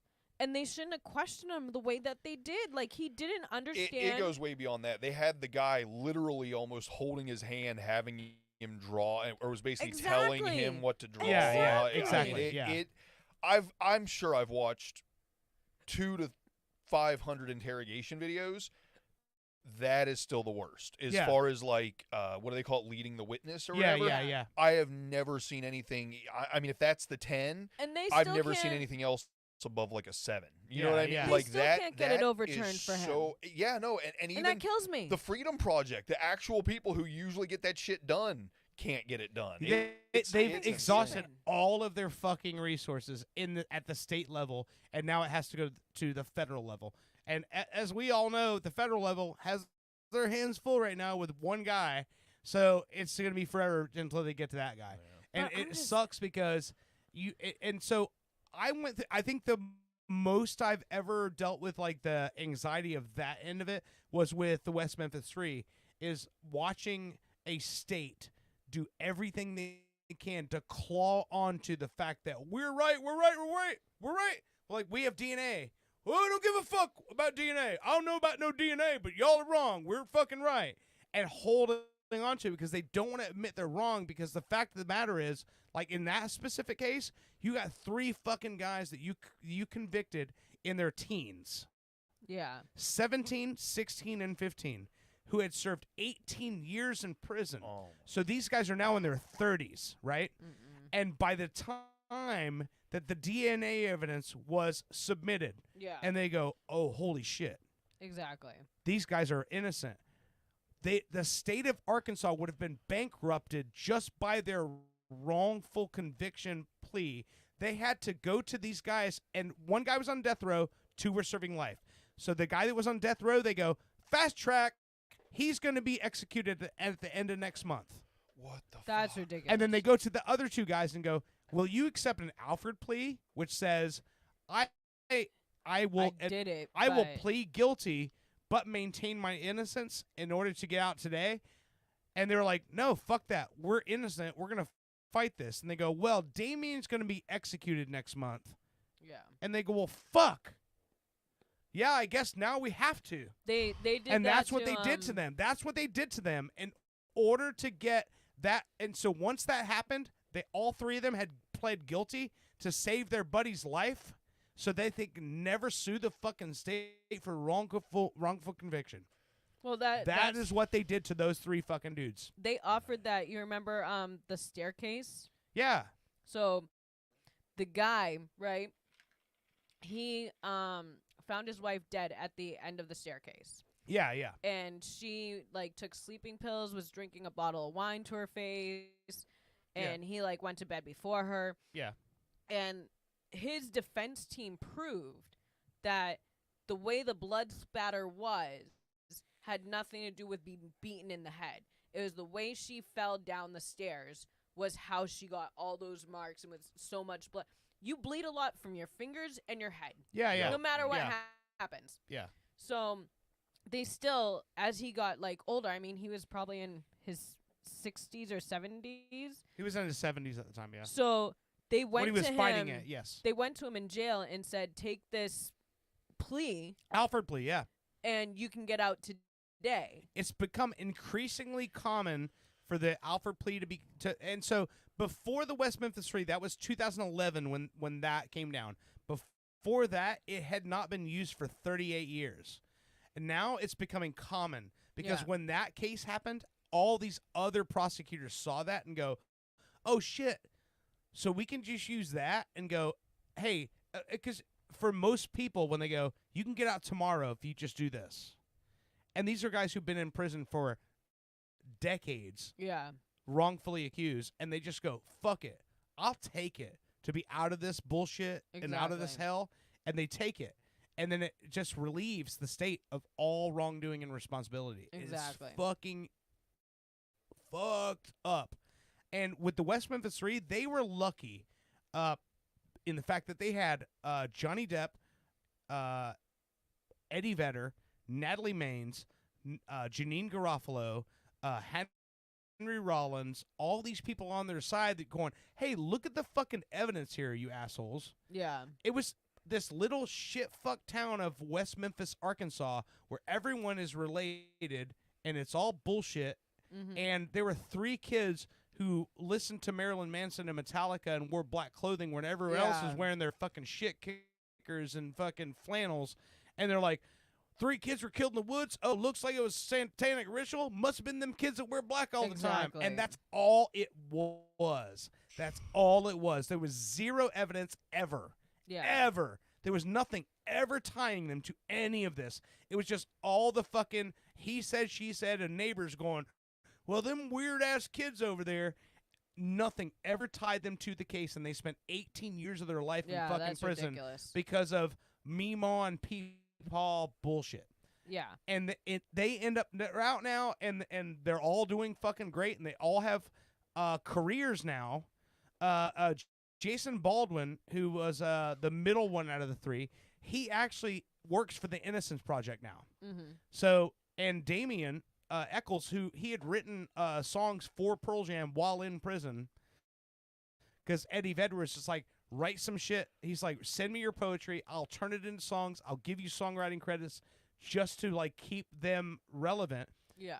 So he has done art. He's had art exhibits in Manhattan. He lives in off of Bourbon Street in New Orleans now, with his wife Lori, who was one of the people who was helping to get him free. Mhm. They're married now. They live in New Orleans, and he does a YouTube show where he explores different cities around the country and explains why they're historic and things that you don't know that happened in these cities. Yeah. So they've all like done things like and Jesse Miskelly, he was the one who had a 51 IQ that that the police coerced into giving the confession that got them convicted. And Jesse still lives in West Memphis with his family, still lives there, and he's a happy man living a happy life, thankfully. But they ended up all right because of the exposure they had on their case.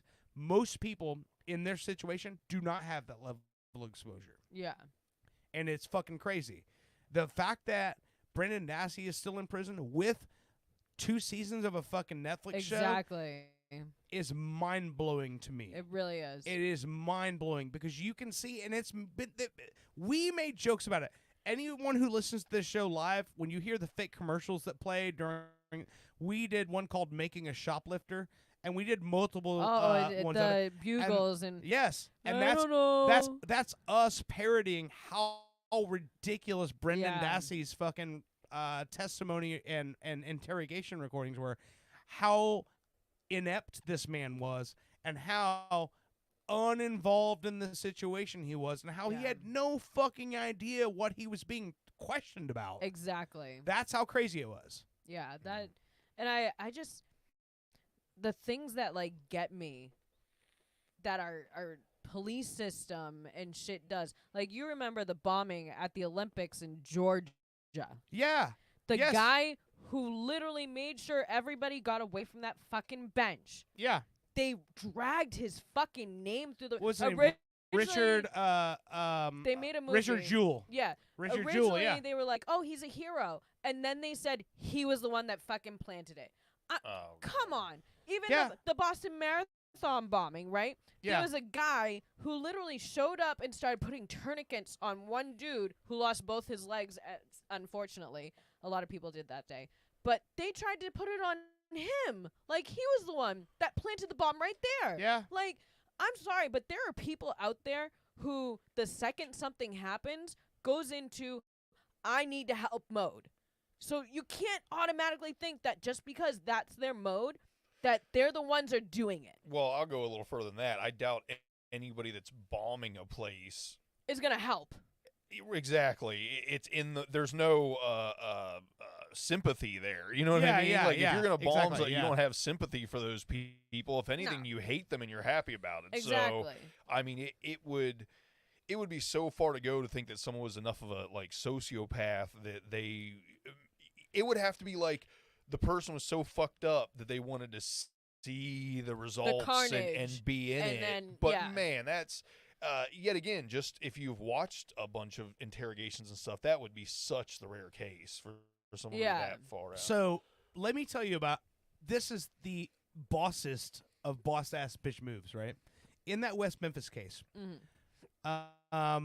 the team around them, which it wasn't Innocence Project back then because West Memphis 3 was before all that. They're the ones who kind of like spurred the Innocence Project to be a thing. They had been lobbying for DNA testing because that wasn't a thing back then. So when they did the DNA testing on all the ligatures that had the kids were tied up with, they found the DNA of the 3 victims and 1 other person. They didn't know who that was. And there was a lot of people within the case that thought it was this guy named Terry Hobbs, who was the stepfather of one of the kids. And within the group of people and everybody who was knowing, they're like, we're pretty sure that DNA is Terry Hobbs. And he was one of these guys that was like, really like, wouldn't talk a whole lot, really arrogant about things. So Natalie Maines from the Dixie Chicks, when you talk about a boss ass bitch move, what she did was she started saying in public that she believed that Terry Hobbs was the killer of those 3 kids. And she said it in public over and over and over again until he filed a lawsuit against her for libel. Once he did that, now he had to be deposed. She got him to speak under deposition. Or once he was under deposition, her lawyers could ask whatever the fuck they wanted. Yeah. And they grilled this motherfucker for hours under deposition about where he was at that night, what he did, what he was doing, what his alibis were. Then they questioned all the people that he mentioned.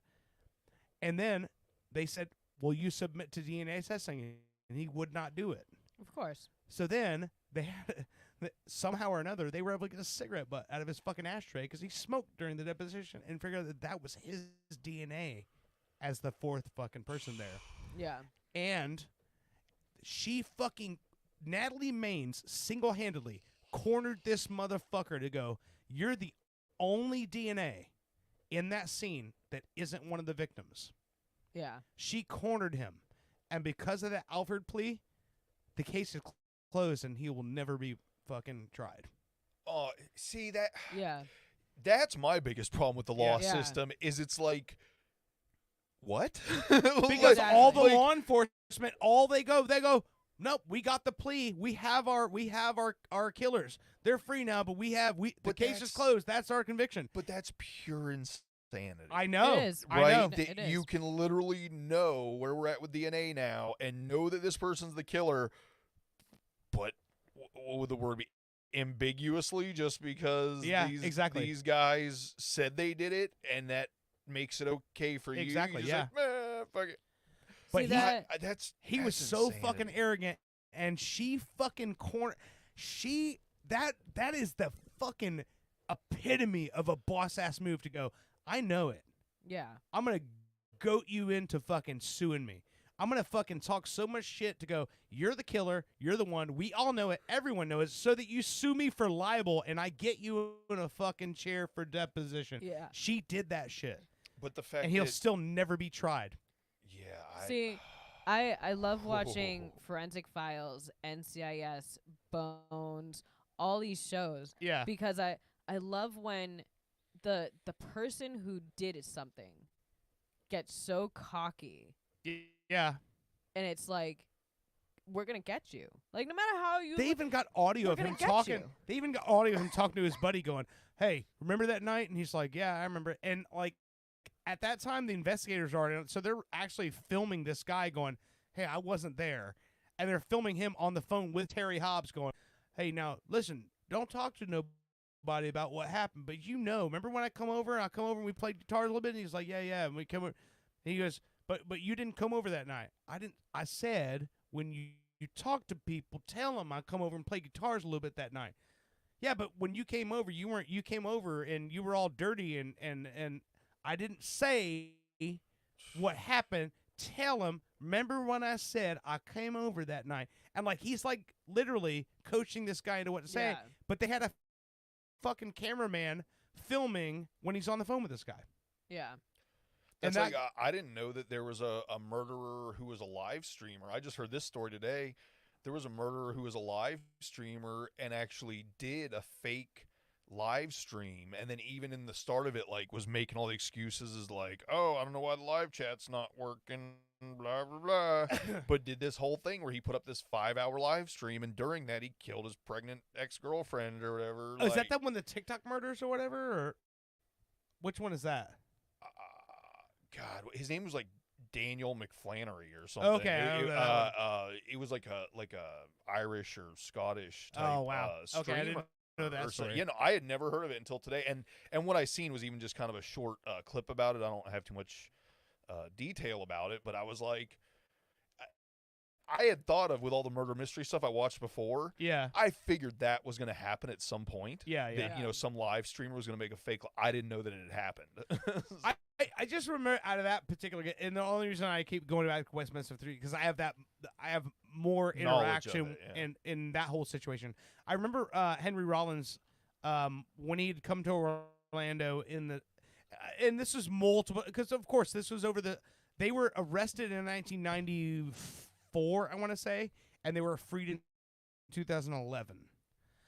So it was a long time, but I remember talking about that case every time he would come to town. I remember him saying he did an album called "Free the West Memphis 3," where he got everyone together, and Hank 3 sang "No Values" with him, and his band did a bunch of Black Flag songs, and they had guest vocalists.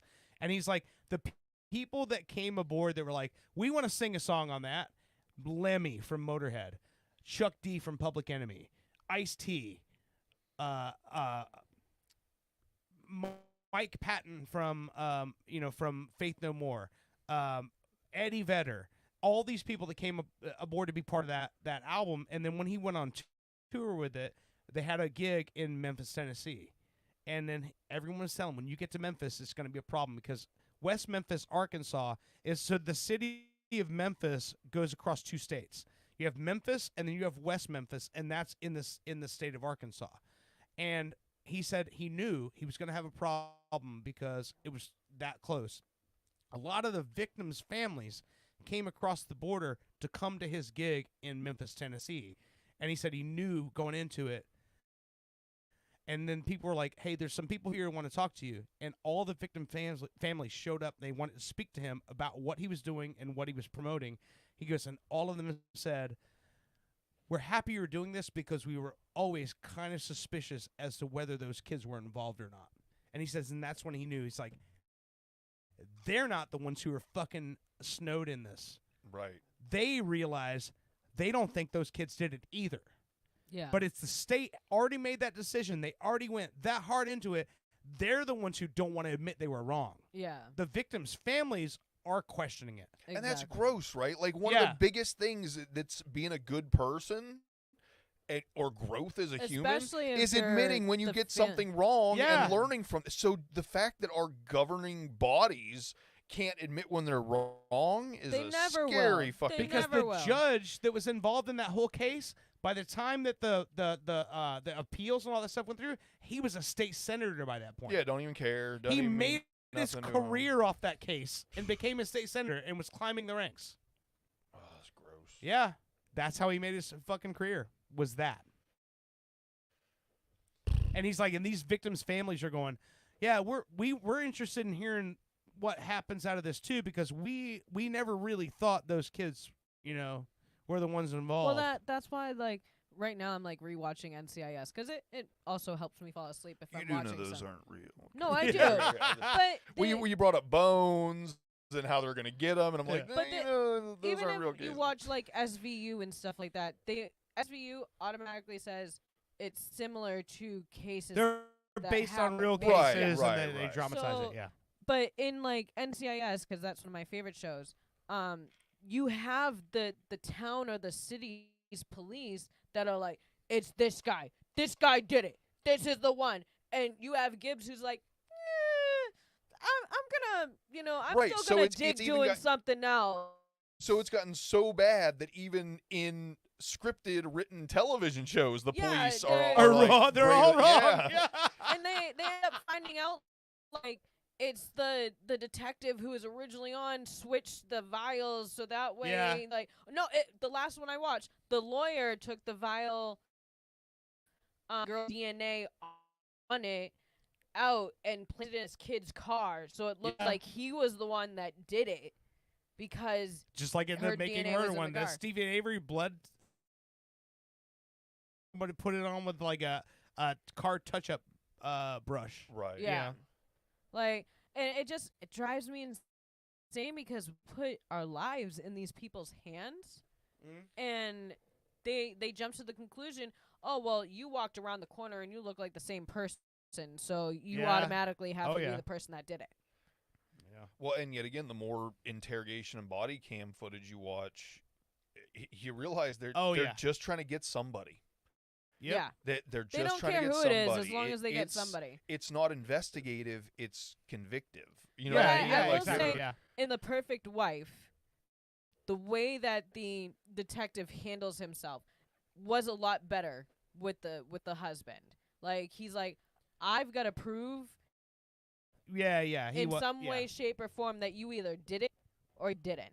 So we're gonna go around, like, I'm gonna ask you questions multiple different ways to see if I can catch you in a lie. But And not I'm to be gonna- the one that points it out. But this is also a well-to-do white guy. Yeah, well, If he was a 59 IQ trailer park kid, Yeah. and they were just trying to close this case so everyone would shut the fuck up, different story. Yeah. You know, and that's the thing is they knew that he had the means to fight it if they would have wrongly accused him. yeah. These But other he people. he took the lie detector test and everything, and, like, you know. So I want to play. I've got Bushy song we're gonna end the show with this week, but I do want to say that, like, if from what we've been talking about, if you do have a chance to look up this case, there and you can Google it, it'll come up for you. The other case I was talking about is referred to as the Jenna 6, and it was six black kids in Alabama who in this particular school where everyone would go and break for lunch. In the common areas, there was a park and an area where everyone would congregate, and there was a tree that was called the Hanging Tree. And back in The colonial times, that's where people would be lynched at. And so all of these, like, racist-ass, cocky white kids would all go eat their lunch under there. So these 6 black kids were like, fuck that shit. We're taking back that tree. So they went out early before anybody, and then they went and started eating lunch under that tree to take it back as their own. Mm-hmm. And these white kids didn't like it, so they started coming out and trying to take it back from them. And they came out and attacked them with pipes and chains and everything. And even with the pipes and chains and everything, because they're from Alabama and they're white, you know they're pussy-ass bitches. Yeah. The black kids beat their asses with bare fucking fists, and they got charged with attempted murder. And that case took forever to get overturned. And those can kids only finally got out. But, so what happens is when racist-ass white people bring pipes and chains and generations of fucking stupid-ass racist hate Yeah. to a fucking fight, the black kids with just fucking tenacity and fists overtook them and punked their fucking bitch asses, and they're the ones who got charged with attempted murder. So that's another case to look into that's ridiculous, but that one took way too fucking long to overturn. Oh, I can only imagine. So, and that's like, there's not a shortage of stories like this in the United States justice system, but the ones who get the most fucking media attention are the ones who, you know, that we talk about. Yeah. I There's will tons say of this shit. I will say, just to devil's advocate, Yeah. of course I do see the other side of things as well. Watching a lot of the the DUI arrests and stuff, and, Yeah. and the type, Oh, sure, the type yeah. of people that police have to deal with on a regular basis, and it is creepy. It is almost like drunk idiots have a script that they all go by. Yes. Same thing Oh, with, yeah. with the sovereign citizens. Yeah. And everything else. And one of the ones that is really bothering me that has definitely become a thing is every single person that's getting arrested screams, "I can't breathe." Oh, no. And they sit in the back of the cop car, just normally screaming at the top of their lungs over and over, "I can't." Well, first of all, you can't scream if you can't, but it just grosses me out Because it diminishes the whole point of that. the actual thing that happened. Now that there's so many people that are just like, "Oh, if I scream I can't breathe, they'll have to go easier on what me." sucks about it, so where that all started, so 2 weeks ago on the show we had Brando and Movie Chris on the show. Brando used to buy loose cigarettes from Eric Garner before he boarded the Long Island Ferry, or the Staten Island Ferry, to go work as a beer rep in New York City. He walked past that guy every fucking day, and no one ever had a problem with that guy. And he's like, for them to say he was a combatant, and we have all seen the fucking Didn't he police try? footage. Wasn't he just trying to break up a fight? Well, I didn't. No, either, no, but we yeah. don't to go into the yeah. whole. I don't want to. Yeah, That you know, is I not get- the road I was trying to go know, down I here. know, but what you were saying is that was where that started. Was him saying that because he was choked out with an MMA move, and that's how he died because he couldn't breathe, and that's what killed him. But people saying I can't breathe now is they're just fucking Diminishing. You said it diminishing that guy's life. They're diminishing people's lives where that actually is a problem, and now it's just turned into I'm an entitled fucking person who I mean, did something fucked up, and now I'm arrested, and so I'm going to say that. It is as common as saying you've only had 2 drinks. I don't Yeah. know where that law came into effect that if you're shit-faced, you always say 2 drinks. Yeah. At this point, I've seen it so much. If you know, God forbid I was ever to make a horrible decision and drive drunk and I'm convinced I'd be like, how many drinks did you have, sir? 50. You know what I mean? Because now I'm gonna show you anything. If I even slightly pass it, you're gonna be like, well, man, if this dude had 50 drinks, he's on point. Yeah. You So, know, man, Hip Hop Hagrid has a hell of a fucking tolerance. I don't walk straight normally. Yeah. So if I've had 1 drink, do you really think I'm gonna walk any straighter? Well, just so you know, one in 5 of these people that I'm watching, do the field sobriety test, they say out of their mouth, yet again, like it's a joke, I couldn't even do these if I was sober. I God seriously damn could it, not really? say the alphabet backwards without like They slowly don't. thinking Yeah, about that. they honestly, there's only like 1 in 10 that I see pull the alphabet backwards bullshit Yeah. because that usually they just tell them to it's forwards, but I think as a matter of fact, I think honestly they've probably done away with the backward. They have them start at G and go to T, but the thing is you can't sing it. You have to just state it. Yeah. So, L, M, N, O, P. And, of course, everybody, they always tell them to do it slightly before you get to the LMNOP. So they'll be like, B, C, D, E, F, G, H, L, M, N, O, P. they always fall into the song. It's so funny. Oh, my God. But, yeah, I my balance is also horrible. So me trying to stand on one leg and touch my nose at I can barely try to rub my head and pat, like both my hands want to do the same thing. Fuck so all it's that like, shit. come on now. Like a normal person might not be able to do this. Do you think somebody with 1 or 2 drinks in them is going to be able to? Like, let's get a thought process on. Let's get a thought process on. half the days, I would say, and when I say half, because it depends on how I slept that night, but half the days when I'm completely sober, I can't do any of that shit. Because, like, oh, my ankle, my foot. No cop's going to believe that. Wait, you woke up with a pain in your left foot? I'm like, look, hey, I'm 46. Can you not understand? I wake up some days, this hip doesn't work that well today. So I'm stone sober and I can't walk that straight. Like, at this point in life, I'm just like, just cuff me up, man. We'll figure this out in court.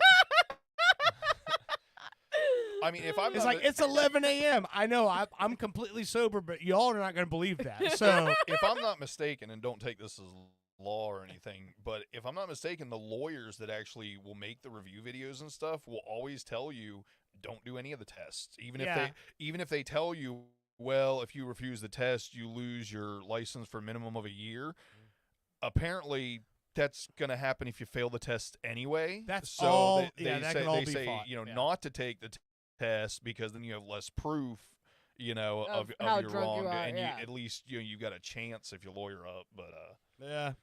Well, I mean, hopefully I never have to cross that. I'm gonna say, or just don't drink and drive. Me personally, I'm like, I mean, yeah. if I'm drinking, I'm not driving anyway, and I'm Ubering whatever. What's a $12 Uber ride? No place I go is more than a $12 ride back to my house.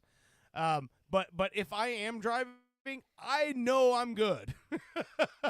and if you're pulling me over and like, I mean, at that point, I almost want to punk you for that. And I have to fight the urge to do that because I know you have City Hall on your side and I do not.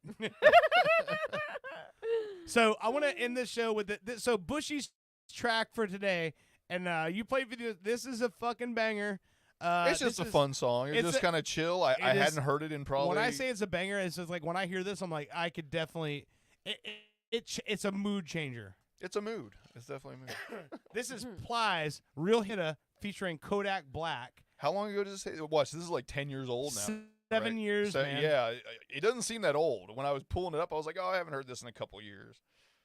If I remember, there's a pretty long intro. Yeah, I'm a certified smacker. I'm a real deal sniper. Do yourself the favor and look up the music video. I know you ain't never been with no real hitter. No real nigga. They have people that do not fit the criteria. The criteria.